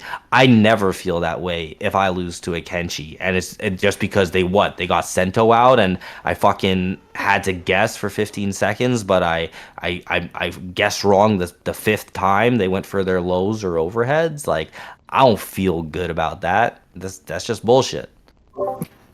And literally, that was the next character I was gonna ask you about, and um, not to hard back on one point again. That's what I mean about this game. Like, name me another character that's zoning character that is was even 40% as effective what Kenshi does. It's so infuriating, dude. Like you said, not now. I don't believe, by the way, anything has changed. Just real quick, because he has more cameos that he can activate Sento with. For example, like a Madame Bow or a Striker. Arguably, Sub Zero with him, like as the cameo, probably did get nerfed, right? Because even though that kind of cameo allows him to get in easier, well now he right when he activates Sento, you have to guess slightly less.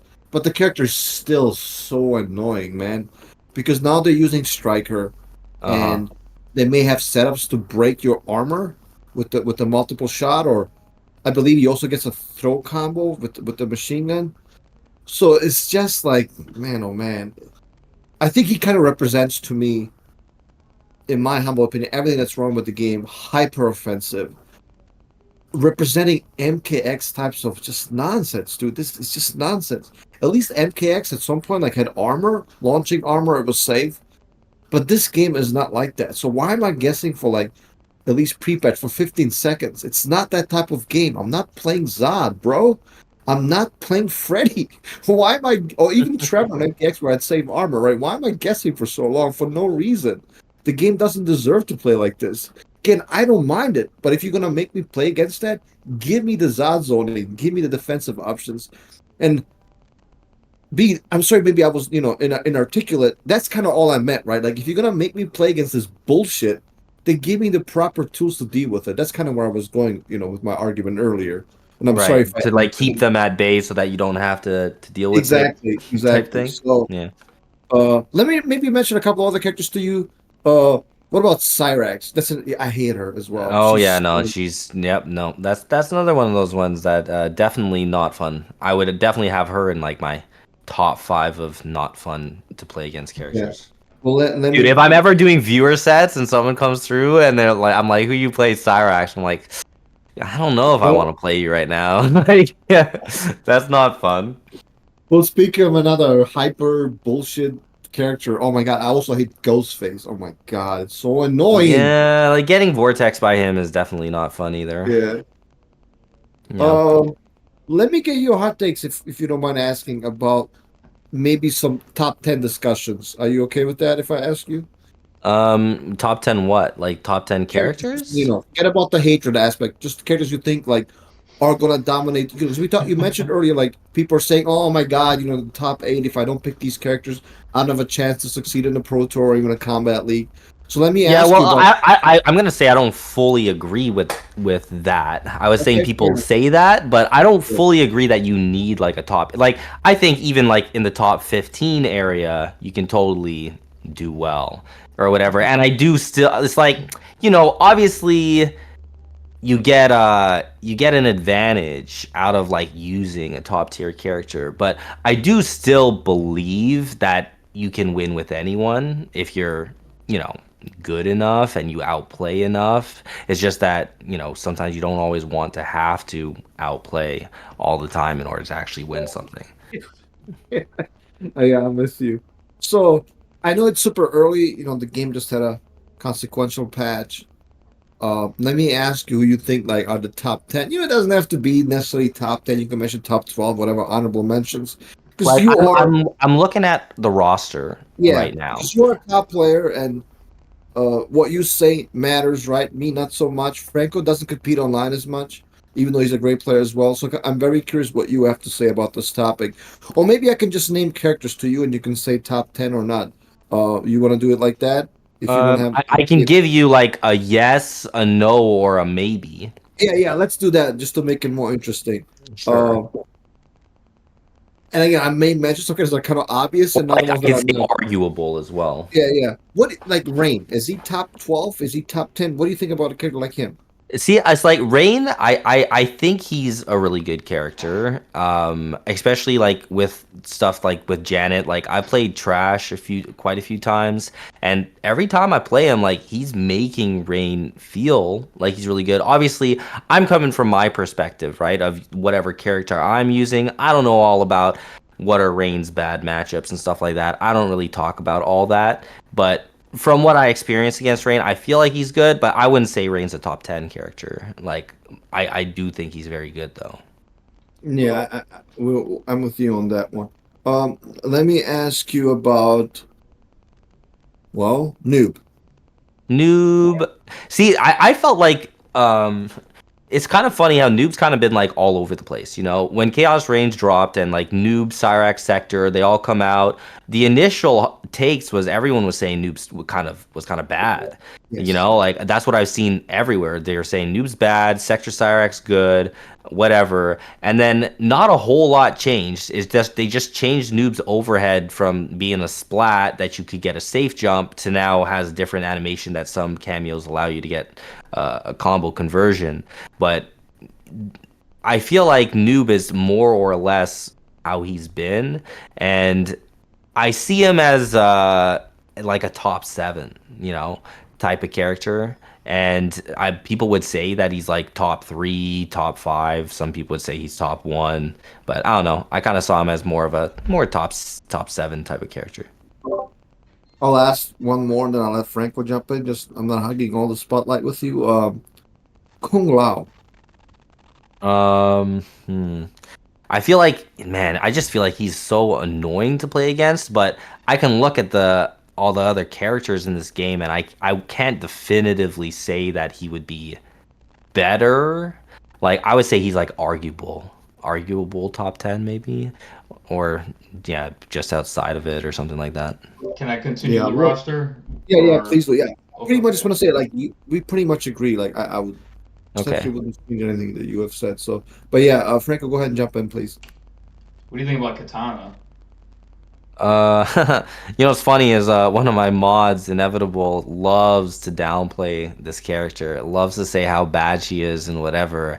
And it's like I see how she doesn't have like a lot of the bullshit that a lot of the like top tiers have. So I wouldn't put her in my top 10 personally. I do think she's a good character, a solid character, but I don't think she's top 10 though. What about Melina? I think Melina's also hella good, but you know, it's hard to say now because of the way her buff is, and I haven't played against a Melina, so I don't know how this new buff is, but I already felt like she was really good, and I can only assume that this buff makes her better.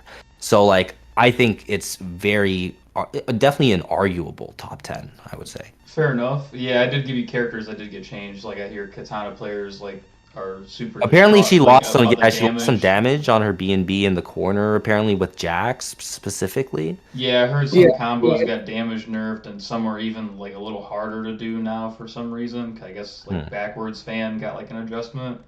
Mm. Um, yeah. I think it's just the fact that she's one of the characters that I use, not necessarily with Jax, but I think down back one scales more the more you use it in combos. But her mid screen combos, from what I've tested, are literally untouched. So if you still want to Yeah, get she that still flow, hits hella hard. yeah, yeah. I think it's mostly. I don't know why that got nerfed. Honestly, like just to be fair, I don't even use Jackson, but I don't understand it. But I never, the other combos from what I've seen, let's say you use Sector with Katana just for the hell of it, like all the combos are the same for me.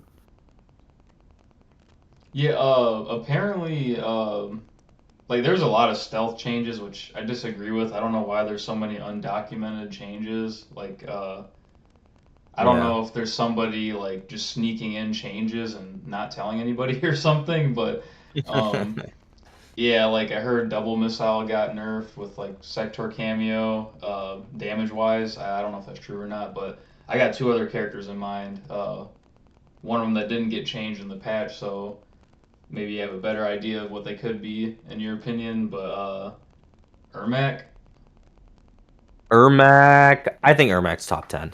okay, Like okay. when you have a character that's hidden like 60% B and B's, one bar for your full cameo, and it's like any like off of any touch, it's not even like something like so specific. It's like literally just get a touch, and Ermac can get those hits because his pressure and shit is so good that like I feel like he has to be a top 10 or a character.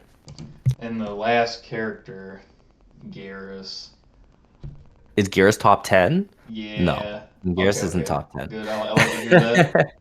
He's not top 10, but like Demoralize does make him like I see some crazy shit that he puts down. I need to play another set with that man because I feel like Garrus is he has so much potential. Like kind of like with Noob where like Noob just has so many options of special moves and whatever, and like Garrus has so much options. I just feel like unexplored stuff like with all his like time stop in stuff like I feel like the potential for him is like kind of crazy, and it just takes someone to really like lab like a lot to like find all that sauce. Yeah, I actually so about I'm trying to get like an accurate like time. Uh there was maybe like let's just say let's when did Chaos Reigns come out? Like September or October or something? Yeah, it was like September 20 something, I want to 23rd. say when Chaos Reigns dropped, I only had like maybe 800 hours in the game. But since then, I think I'm at like 1,300 something hours, and a lot of that's just labbing Garrus. And Mm, like that's not including time I spent like at Dave's or playing on my brother's console. So there's other hours accumulated in right. other consoles. But um, yeah, I'll have to play you like before Texas maybe or something. And Yeah, man. yeah, I'll show you what I'm talking about. But Like I'm I telling you, guess he wouldn't really want to play my T1000 because he's not going to be legal at Texas Showdown. well, if you want to play noob or something, that'd be cool. Or I don't know, it's up to you. Mm. If you're focusing on T1000, then maybe I'll wait until after Texas. But yeah, Mm. I gotta show you the things I've been cooking up in the lab. Okay. Okay. Okay. Um, The brackets are out for Texas Showdown, right? yeah, they just been getting updated a lot, so I don't know if they're finalized yet. But Mm. last time I checked, I think I had online Kale, Enzo, and there's other players too. I just Do can't you have remember all any of them. any noobs in your path? Not that I know of, no. Mm, okay. Or But reptiles? Nah, I think there's a bit of a reptile dysfunction going on in my pool, probably. Okay. But I'm going to ask you about one more character because I think, I like to ask about characters that are controversial. We already know about Homelander. He's dumb. I don't like fighting him. He's boring. But I Mhm. think one character that's kind of controversial is Quan Chi. What Quan do you think Chi? about him? Yeah, I what do you think I about Quan see Chi? Quan Chi as a pretty underrated character, to be honest. Like people be saying that he's complete garbage, like good Sir Franco over here. But honestly, like I don't think he's top tier. Like I'm not gonna say he's top 10 or anything, but I definitely don't think he's garbage. Like I've seen people do well with him. I've experienced playing against him and whatever, and I think he's a solid character that has like some good options and whatever. Definitely has some weaknesses, but also has strengths. I think, and I don't think Franco and Cowboy understand what because they want him buffed, which I'm not against, but I think that character. So the armor is essentially a move that if he receives too many buffs, would it be fun for you be to fight that character while you have to No, hold it or not? It would be no, like it would not. exactly. And I like I'm that's the thing is like when Quan Chi first came out, I agree. He needed buffs. When he first came out, he didn't have the armor portal, whatever. But I honestly felt like when they gave him that armor portal, like it opened up his options and like it's a great fucking move. It's a great fucking move. So yeah, like I feel like from that point he was already like a character, you know? Yeah, I think what they did is kind of hard to balance, right? Because not that that move in particular should be better, because I don't think it should. But when you have a move like that, it's very difficult to balance a character, in my humble opinion, because Mm. anything essentially the character's like, I'm gonna have an armor at all times, and you have to hold it. And it's how do you play the game? It's kind of like the Sento stuff, but not to that extent, right? I'm not comparing, I'm just kind of like Hmm. saying, so let's say you give him like for the hell of the art for the sake of the argument, and see, 3 more seconds the armor stays out. Now you're approaching very dangerous territory. hey, Like now let's not get crazy here and act like I no, no, asked for I'm not armor saying buffs. hold on. I'm I not did saying you not should just ask for armor buffs. I know you didn't, Let's but I'm stop just this telling you. slander, this burrito I'm not breed slandering anybody. slander. Well, I'm sure if you asked Cowboy, he would want that. But I'm saying you guys are playing with fire. Now, in terms of buffs, I do believe, like overhead should EX overhead, right? His armor should track better. Obviously, that's crazy. I don't know why that hasn't been buffed yet. I think you should even give him the option of switching sides when he lands such a slow armor. I think Those his are the type of enhanced low tentacle should be 1 bar. Like, yeah, those there's are the no type of reason that buffs. that should Yeah, be 2 bars, you know? yeah, those are the type of buffs that make sense. But I think anything even remotely like buffing his defense too much, or not saying people are suggesting it, like buffing the armor, that's insanity. You guys are gonna be looking at a very boring and monotonous meta. Essentially, he's just going to be holding down back. He's going to call armor over and over and over, which already he does in a lot of matchups, and Yeah, it's not going to be fun to fight against. That's all. exactly. For Franco, that's all I've ever said, bro. That's all I've ever said. Well, my buffs don't revolve around Orange Portal at all, so like I think Orange Portal is overrated. I think a lot of people just don't have like good enough fuzzies against Quan for whatever reason. Like his fuzzies are pretty basic to block for the most part. Like the hardest one is like 214 overhead and 21 or sorry 214 and 214 low tentacle. Um, and a lot of his stuff has gaps, assuming you're not armoring them, but like they're just not that hard to block. So when he has an orange portal out, it just boils down to a throw. Like you just keep blocking. If you have fuzzies, he's not going to open you up with his like overhead lows and his strings. It's just going to force him to throw you. Which, if you're just throwing for your damage, you're really not getting anywhere in this game. Like his throw doesn't lead to like the hyper offense that other characters have, and like I would rather deal with the orange. Well, if Like you have Janet, it can. I would. Well, Janet, you're that's just like a getting that's like looped back 22. into. That's like 22 damage. This is what he Like doesn't understand. I don't Like care about that. that offense is better than anything Sector can do because essentially, again, it goes Uh, no 100%. Here's why. Hold on. Let me explain. Because it doesn't matter if you whiff a throw. Who cares? You're essentially safe against every character. I know Socrates can actually duck and punish, but it's super rare. So, yeah, I ducked the throw. And so what? Like, you're safe. wait for the portal to go away, and if he spends a bar wasting No, his portal, yes, again, this is then where my Cento, you're not listening. This is where my Cento comparison, again, I'm not saying Cento is this type of offense because obviously it's not. But you get multiple attempts at a throw, multiple attempts at shimming. That's what makes it good. That's what you don't understand. And nobody's going to guess right if you have to hold it for 5 seconds, right? It's just, you're not going to guess right all the time. You're just not. And if you yeah, get I'm not throw, saying that, but but that's the offense. the amount of time it takes, like the amount of time it takes to get your opening with an orange portal out, assuming the person defending against Quan has good defense, you're probably only gonna get like at most 20 something damage if you're using Janet, and then the orange portal's gone, and they use the bar just for a throw to do like 20 something percent, No, that's and not accurate because then you can get a combo with Janet with a back throw. You, yeah, you, which you, is you about like 20 something percent. It's it like I doesn't think it's matter low because 20s. you understand zoning and you have played players like Pig and me, and you back to full screen, which allows you to continue zoning. I'm not saying it's good in this game because I was making an argument against Exactly. it. So like where you're But the being point put is, full screen is like whatever. Like it's and not it's whatever not. because it does mean something. We just agreed it doesn't mean everything, right? Like it's not like Zod, but It's it very means something. weak.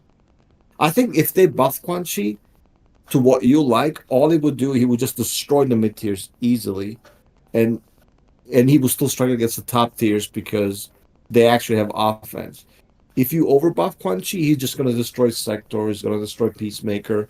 He's going to destroy these mid tier characters, and that's why I think they're very careful. Because I think by design, there's only so much you can do with a character who's essentially just supposed to keep you in the armor over and over and over and over again. And I think that's kind of the point that I'm trying to get I across. really hope I can play Enzo because I feel like if I got to play an offline set against a Quan, like this would be kind of like partially, possibly debunk our argument.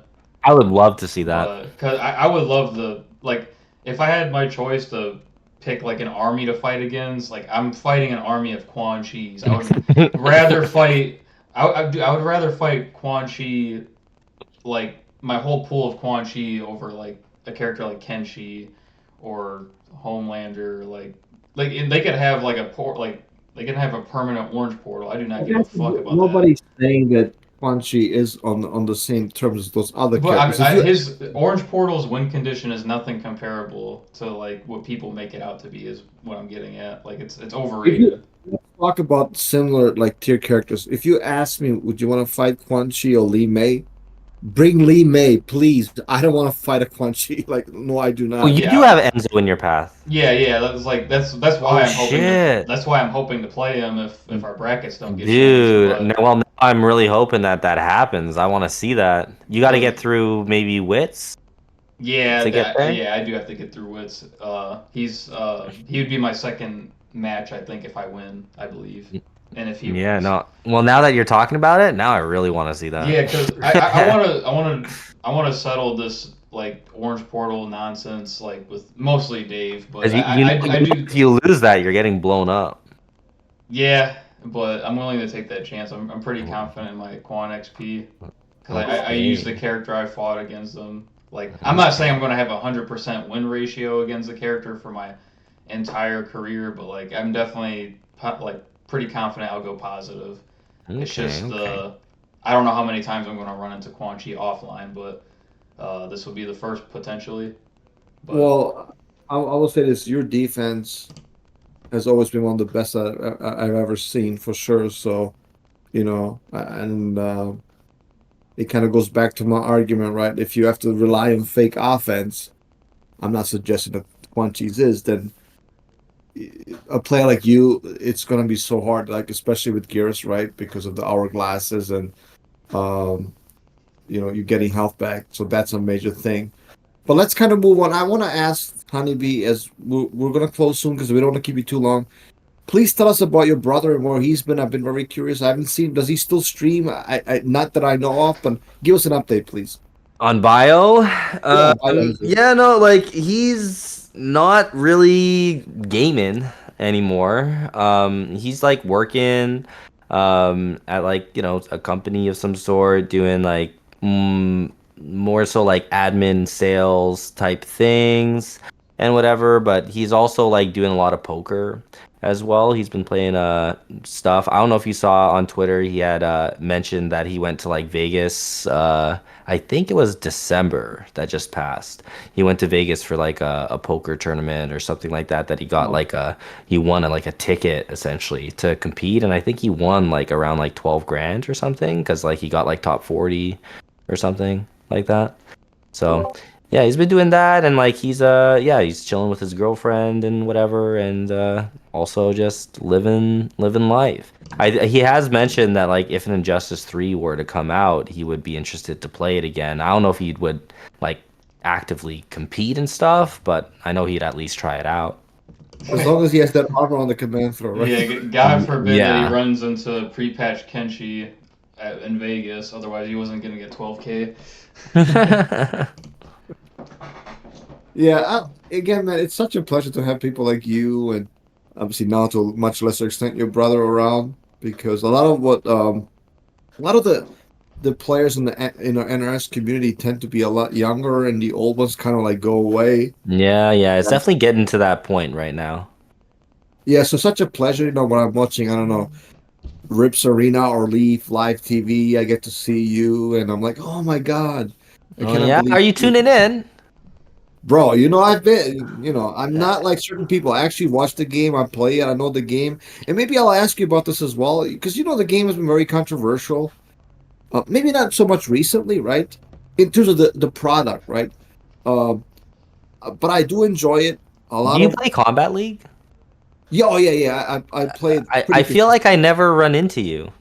Well, maybe because you're a much higher rank, brother. Is that why?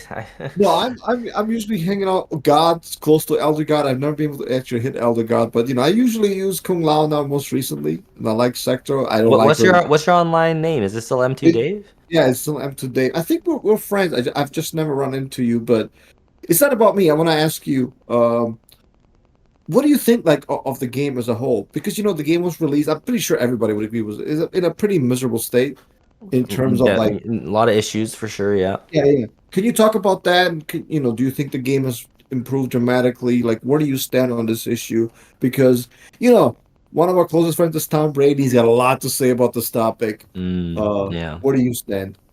I would say like when it came to like the release of the game, right? It was definitely lackluster in terms of like the options given, right? Like it's the game, it just wasn't as complete as like previous games, right? Like no lobbies, for example, was definitely a letdown, and it still is that way. Having Warrior Shrine coming soon, practice mode coming soon for the longest time was bad. Having patches that came out that were kind of buggy and like had issues where you're desyncing all the time in Combat League, that was bad, dude. There's a lot of issues, right?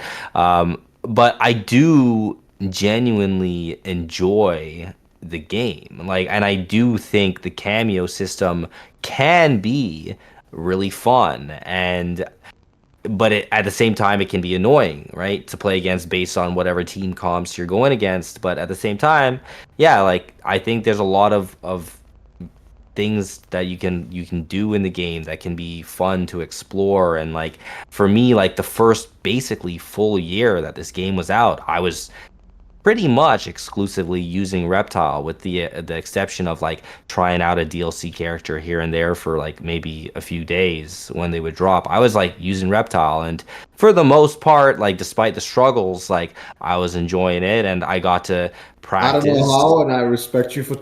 Yeah, dude, I tried, dude. Like, and I did win a couple tournaments, but I'm telling you, I entered so many tournaments, and like I would get up there in the top eights pretty often, but just could not like close it out. And like I ended up getting a couple tournament wins with Reptile, so like I'm happy with that against like good competitors and shit and whatever. but like yeah, like it was fun. Like it was hard. But I enjoyed like using different cameos and stuff, and like that allowed me to like feel like I could still play the same character, but enjoy like what other cameos had to offer. I just kind of settled on Movado like as like the one when like I started getting really good with him and started like really enjoying him. It's like okay, like I don't really want to use other cameos anymore because Movado's so fun, but like I did spend time using like at least like I don't know 8 or 9 different cameos, so it was fun. I feel like for the that's kind of probably how they wanted the cameo system to work, where people could experiment with a bunch of cameos and it could keep you entertained for a long period of time. And for me, it's like doing that, streaming that, doing Combat League, doing fucking tournaments, doing just viewer sets. Like I enjoy all that. So like I am still having fun with the game. So at least at the end of the day, that's what's important to me. Yeah, honestly, to add on top of that, like I do feel like Garrus is pretty flexible with all the cameos and Yeah, he like has options for sure. when me and Dave play offline, like we have hours to ourselves to just grind. Like I'll literally go through like the whole cameo roster with him before I switch off Garrus. Sometimes like uh, mostly it's Motaro because that's like the tournament team for me. But like if I'm getting bored for like which is pretty rare to begin with, but like if I just want to switch it up, I can, and I'm glad I have Hmm. that. And like Hmm. obviously like at the very beginning when the game first came out, and as a tester I couldn't compete officially, but I tried playing in some online tournaments and here and there, and it kind of got hard with my schedule, but. I did feel a little burned out at one point, but then like some buffs came in with Garrus, some cameo buffs, and since he synergizes so well with cameos, like it kind of indirectly buffed him a little bit, and then he got some more buffs, and then some unexplored tech, and like now I'm just like, this is the most fun I had with the game probably since I want to say that fun factor started when Garrus like got his probably like around CEO time, like shortly after he got his snap buff, like sped up, his startup frames were reduced, so it's faster. So You yeah, know, I he, could he definitely definitely agree got with you some on some that. some love, which is nice. Yeah, and we'll wrap it up soon. Again, we understand your father and husband, so we'll not take too much of your time. But again, it's just I don't get to talk to you very often, and when I Hey, talk you to can come Tom, through the streams whenever you want. I'm yeah, down to thank you, talk, man. man. Thank you. Because I talk to Tom a lot, so maybe the podcast kind of get boring with him. I already know what he has to say, but I haven't talked to him in a long time, so Hmm. it's very, very interesting. I do want to ask you maybe a couple more questions, and we'll wrap it up. Sure. Um, Talk about, if you don't mind, like, so it's like I hate, I'm not say I would never want to fight your Flash. That shit was toxic as fuck. Toxic. I wouldn't say it was Dude, toxic. dude, I don't want to guess into like 60%. Enjoyable, entertaining, Look, let me fun say this. time. It was entertaining to watch, but it was not entertaining to fight against. So that's all I'm gonna say. All Um, right. can you talk about if you see any difference or similarities between how you used to play those old games and now? You can take that question as however you want. What's maybe the biggest difference or biggest similarity between how you used to play and what how you play now? How I used to play and how I play now? Like, I don't know. I think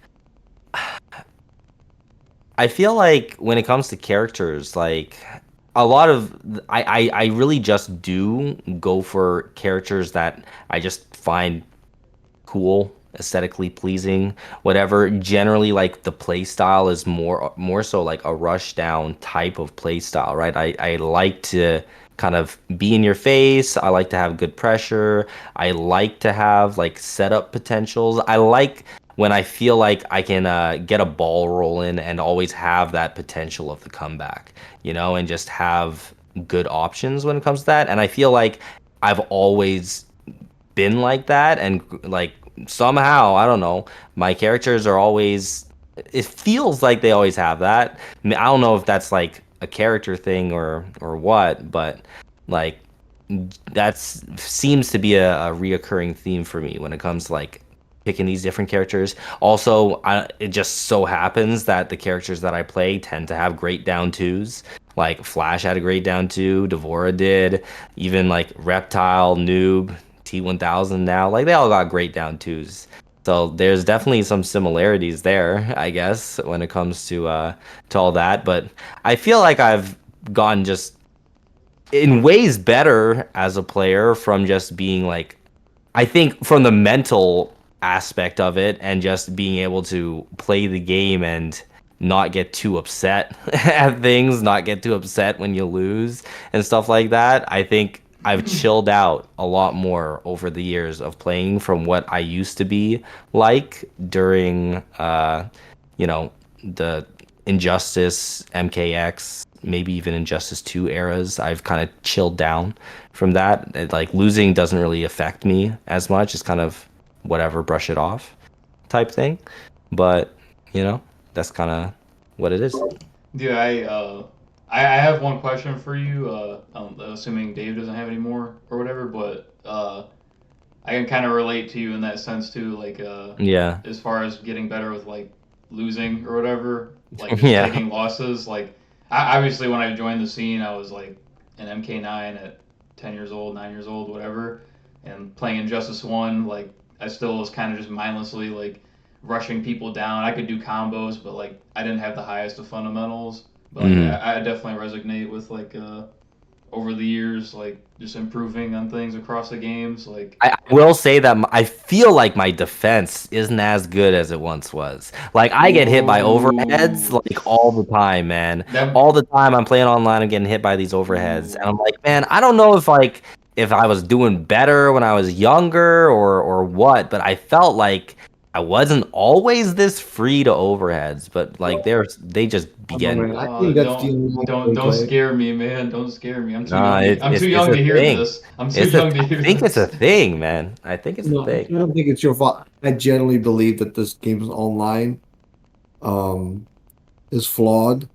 And to make matters worse, I don't know if you play Tekken or not. Do you have sometimes they I add did not. Namco adds these sweeps that are kind of like just easily reactable offline, but online, they're kind of tricky. They slow those sweeps down on purpose, right? Not to interfere, because essentially gimmicks, right? And I don't Mhm. understand why NRS would design these overhead light sectors, like like So Where like it's like, Smoke. yeah, let's give them something that's Yeah, like good Smoke said, online yeah, but not like why offline. would you? Yeah, why would you add these moves? I mean, I think I know the reason, but why would you add these moves when you know they kind of interfere with the lag, right? I don't I just feel understand. like there's too many things that we can ask. Why would you do this or this or this or Yeah, this? yeah, but I think Why would you buff Shao in this last patch? Like what's the reason behind all that, you know? Molina for that matter, yeah. Why, So why, why? Why did we buff Molina? Why did we do it? Like, I just don't get it. Why did we buff Havoc as much as we did when Chaos reigns? Like I get it, Chaos reigns, Havoc, right? Whatever. But like, it was insanity. Like, yeah, I there's think just too much shit that just did not make sense. And then you have some characters like Reptile that I feel like in this last patch is just kind of left to die. So he might yeah, just die. I think you're right.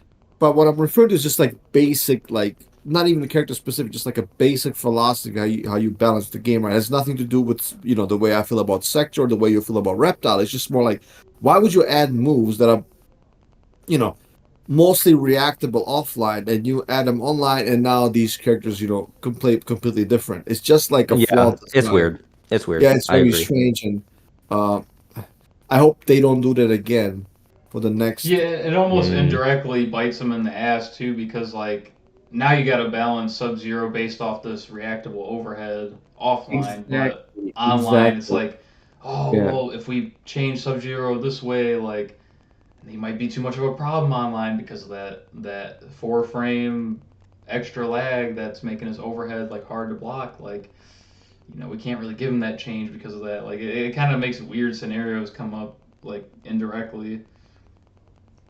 well, Agreed. I think again, not to harp on this point anymore, but I will say my last piece and I'll shut up. I think it has to do with the fact that, again, they really don't want you to play defensive, because if you remove the overhead, that kind of hurts him in his overall gameplay, at least online. So what else does he have? Well, you kind of have to make the character good in other ways. You have to give him, better, longer combos, more damaging combos, more wall carry. Well, I mean, however you want to put it, right? But you also kind of have to buff their defense. Again, they don't want you to play this game defensively. They don't want you to play like Injustice 2. Where holding back is very effective. And like you said, they kind of, shot themselves in the foot in that regard. So, but I'll digress. I do want to ask Honeybee one last question, and that is, bro, what's next for you? Are you traveling for any of the pro tours? Are you planning competing more in these online tournaments? Please let us know, because I personally love watching your noob or your reptile or your T1000. Tell us. Yeah, I appreciate that. Yeah, it's just when it comes to me for the future, like I'm currently in the process of like basically done my real estate stuff. Like I've been working towards getting that for the past 2 years, getting my license. So I feel like this year is where that's going to be a little bit more, it's gonna start happening more and doing stuff with that more.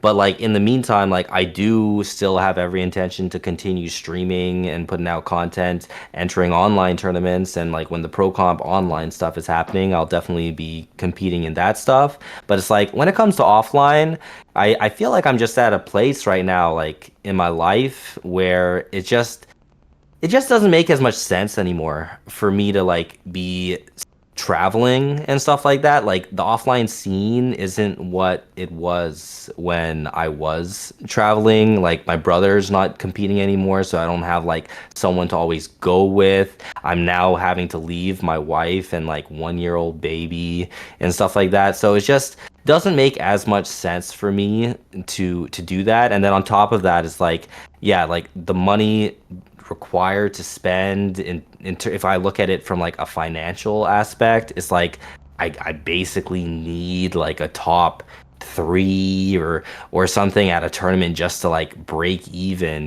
for like the costs associated with going, and then also like the opportunity cost of what's lost by not restreaming the tournament and putting out content or for it like that. So it just doesn't make as much sense to me, unfortunately. Like if they do LCQ stuff in Toronto again, then I'll go again, and then I'll just be doing the online stuff. It's like I've had thoughts of if I want to travel to Evo or something, but I don't know. It just doesn't really make sense to me right now to be doing it. Absolutely, and I think you're not the only one discussing this issue. And I Yeah. think Tom and Mike are, with all due respect, are idiots. Like for the way they frame this argument is comical to me. I think this has been known for a while, and I think you, uh, considerably more articulate, considerably less condescending when you talk about this issue. I think we all kind of see the light as far as, like you said, unless I get like top two, why am I doing this, right? So obviously you're Yeah, gonna. it's like because the thing is like when it comes to tournaments, I do believe that it's you should go to for the experience, right? For the experience and just for like meeting friends, seeing people, and all that The stuff. But it's social like aspect, yeah. yeah, there's definitely the social aspect to it, right? And like it doesn't have to be all about the money. And like you guys know, like I was traveling for Injustice 1 when even if I won the whole thing, I'm not even breaking even. Like I didn't do it for the money, right? It's just that now I'm just at a different stage of my life where it's like I've already done it, right? I've traveled a lot and I've experienced that a lot. And now if I am going to travel, it's not, in my opinion, going to be as good as it was when I was traveling all the time, right? So there's just a lot of factors at play in my opinion. And yeah. Dude, you won the freaking pre-patch reptile. I think you can place well any fucking term if you ask me. Like that's like the thing is You like deserve, you I deserve, definitely you believe deserve, that I'm you deserve some money capable. just by doing that alone. That's my opinion, but Wait, say that again? What? You deserve some. You deserve some money just for placing with the reptile, with Yeah, pre-test you know, reptile. that would be nice to just get paid just for doing that, you know? But it's like if I go to these tournaments, I do feel like I'm capable. I do feel I'm capable of like, you know, getting a top 8 or something. But it's like even if I got a top 8 and it was like a 7th or a 5th or a 4th, like I'm still losing money by going, and it's very possible that I could go and not make top 8 and get like, you know, a top 16 or something, which, you know, pat on the back, I guess, but at the end of the day, like I wouldn't be satisfied, you know. I'm not overjoyed about getting a 9th or a 13th or a 17th, you know. It's like if you're not getting at least top 8, to me, because of, you know, just going to so many tournaments and having had found success going to tournaments, if I go to something and I don't get top 8, you know, it just kind of feels like damn, like fucking sucks. No, I'm 100% with you. Well, again, we do want to be respectful of your time, and I encourage people. Ooh, ooh. Go ahead. Can I Go, ask go, my go, go, go, question? Can go. I ask my question? Oh, of course you can. All right. Yeah, like you said, respectful of time. We're coming up to the midnight time. I don't know if that's relevant to you at all as a father. I know you got to attend to the queen Uh, bee and the child, but yeah, uh, okay. it's kind of talked about it a little bit in your answer to his question. But you remember that tweet DJT had about like if you could do things differently, would you have invested all your time that you had put in to your FGC career, or Uh-huh. if you I forgot exactly how he worded it. I don't have his tweet pulled up, but like, do you feel like it was worth like out of everything you got out of the FGC, whether it's like relationships, friendships? Wait, didn't you leave a comment on my YouTube I video about did. this? Yeah, I did. Yeah, and What do you mean? You're asking me, don't you already know my yeah, answer? I did. But like, just Dave, I don't think I don't think he heard about this tweet. Dave should watch my YouTube video.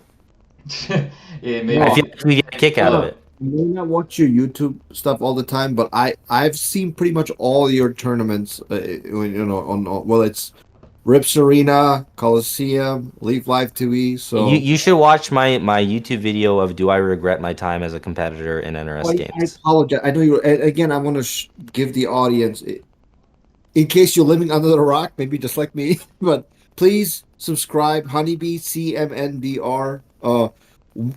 Boys and girls, ladies and gentlemen, 108K subscribers. So he's one of the most popular guys in the NRS community. Just in case you haven't subscribed yet, just want to Let them shout know. that.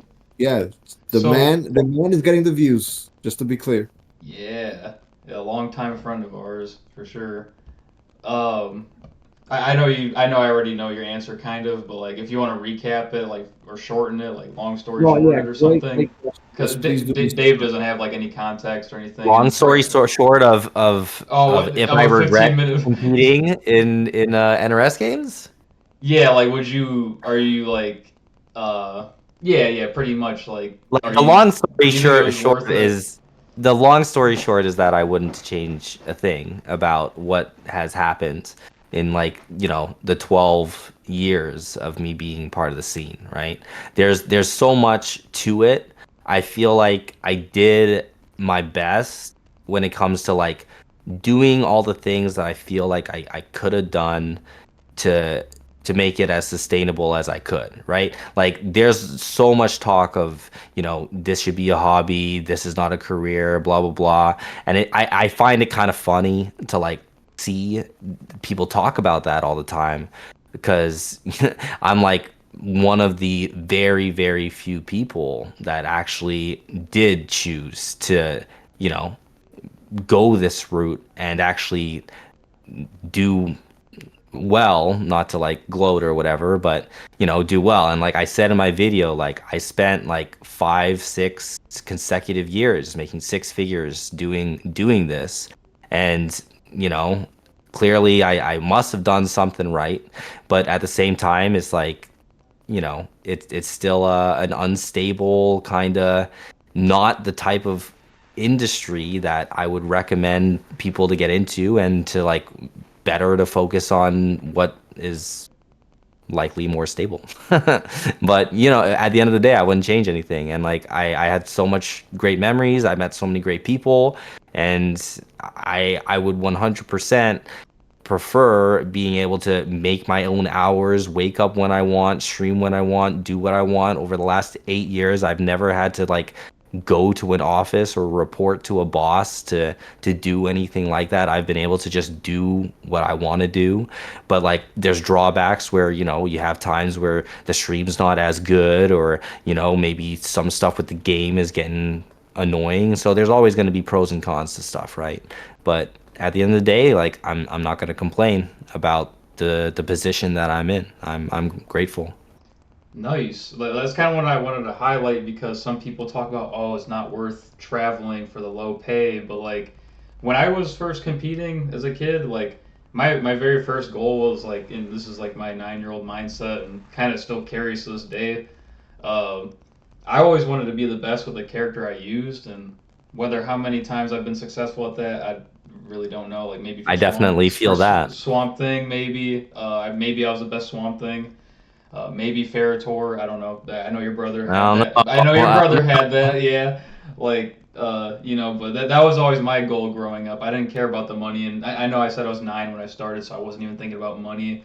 All the money I Mhm. spent went towards like Speedway hot dogs and fucking slushies. But uh, like that's like the first thing I always wanted to be was like the best with my character, and then just obviously It definitely place started high. that way for me too, with the whole Flash thing that was going on, and you know I had them a little bit of a rivalry with Zyfox and whatever. Like I definitely feel that, you know, wanting to be recognized for that. Yeah, yeah, good times. I promise last question and we'll let you go. Um, and by the way, thank you so much for phrasing your argument and your point in a manner that doesn't offend other people. I'm not going to call other people. I'll shut up about it, but I think that is very important, is not to be condescending, to tell people the truth in a way where they can play fighting games as a hobby, but not, dedicate their lives to it. And I think as an educator, I think you're speaking the truth. You're doing it in an articulate, polite, courteous manner Hey, thanks. that the younger audience who may be listening to it, and hope they are, can take something away from it, because we don't want to discourage people from playing fighting games and say, the fighting, that I used to play, this is the worst part of my life. Well, Yeah. hopefully that's not the case, and please play fighting games. We want to grow our community, but at the same time, we don't want these younger players, these kids, these boys, to dedicate their lives to it. We want to have a authentic perspective, and we want to lead them. We want to lead them in the right manner. So thank you for Yeah, I phrasing don't know if it. I'm part of the toxic positivity that he likes to talk about or No, not, no, no. but You're definitely no, no. I don't think so at all. I think you have your criticism when it's appropriate, and you praise the game. When it needs to be praised. yeah, I What are like to look you? at it like that, you know. I like to think that I give fair criticism, deserved criticism, but not overdoing it when it comes to it, No, right? not at all, not at all. Speaking of the game, what are your expectations for the future? Obviously, the leaks a while ago came out about how the game might be done. Right. It will no longer be supported. It seems, my gut feeling, my intuition. I think the leaker was probably right.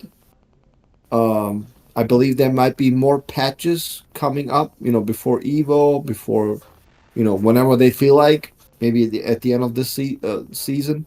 What do you think about all this? Like I'm inclined to believe in the leaks at this point. You know, there are the tweets of Ed Boon talking about how, you know, we're planning to support this for like years to come, blah blah blah, like stuff like that. But then at the same time, is like I don't know if that stuff was said at all after the leaks came out. Like there's always stuff that's going to be happening behind the scenes with like WB and NRS and whatever, and you know, it's very possible that WB decides to pull the plug on something, and we've seen them do that with other games that they have, right? So it's possible, right? It's like in an ideal world, in an ideal world, I would like to get more content for the game, and if we don't, then I'll play it and stream it as long as I'm able to, and I would hope that Injustice 3 is around the corner, and it would be nice to like play that again and compete in that again because it's it's been a long time at this point since Injustice 2 was out. It's crazy to think that Injustice 2 came out 8 years ago, but like, yeah. So I would personally love for Injustice 3 to come out and to just play Flash in that, and whatever other characters, maybe like Beast Boy, if they would finally put him in an Injustice game, you know? Yes, and on that note, I think let's go out with saying that we have just talked to one of the all-time greats in the Injustice for sure. Uh, games. The Flash God, the man himself, the Flash Lord God of the Flash. Lord, Flash God Lord. Exactly, the Yes, man sir. who did it first before anybody else. Um, it was a pleasure meeting you in person. What seemed like you said, time flies by. Yeah, It it was a seemed a while long ago. time ago. Now you're married. Now you have a kid. I'm very happy you're doing well. Thank you. Privately in personal life, and I'm happy you're still playing. It really kind of means a lot to me because again, our generation. I know you're younger. The fact that you're still competing, you have some success, kind of gives hope to us older folk. You know? Kind That's of, yeah, true. You yeah. can compete too, M2 Dave. Yeah, thank you. You can Kind do of it. motivates us as well. So it's been a pleasure, talking to you. It's been a pleasure watching you. Please continue doing what you're doing. Folks, please subscribe to him, Honeybee Commander, but without the vowels. Or just search Yeah. Honeybee Mortal Kombat or Injustice. You will find his channel. Thank you so much for being here. It's a pleasure to talk to you, and I hope we can do it again at some point. Yeah, for sure. Thank you very much for having me. It's great to catch up and talk to you guys. Yeah, and I really wanted to highlight the like competing responsibly. That's like the big highlight I wanted to take out of the question I asked you last. Like, I just Right. would like to and like kind of like what Dave said, educate people like compete responsibly, like have responsibility with competing, and like but don't be afraid to like if you like Mortal Kombat, play your fucking Mortal Kombat or whatever you like to play, but obviously don't do it for like a monetary, like that's like kind of like what a hobby is, just play for fun, and whether you want to go more about it, just do it responsibly, like and with regulation, like that's like a it'd just be nice to just go about it the right way. That's just my opinion, and I think you put it like in a really good way, and obviously had success from it. Yeah. Yeah, no, I agree. Well, Franco, I usually, I usually end the show. It's your channel. Maybe now it's your turn to, sign us off, if you will. Yeah, I'm just glad to have one of our old time friends on the podcast, and it's just like memory lane, and I could talk all day about the old days, and I know I'm the youngest one in this podcast, but yeah, I'd love to revisit the old days before like professional esports and when things were just way more wild in our older games, But yeah, the times are different now. Well, with that said, thank you so much for listening, and we shall see you in the next episode of the Nexus podcast. Bye, guys. Later.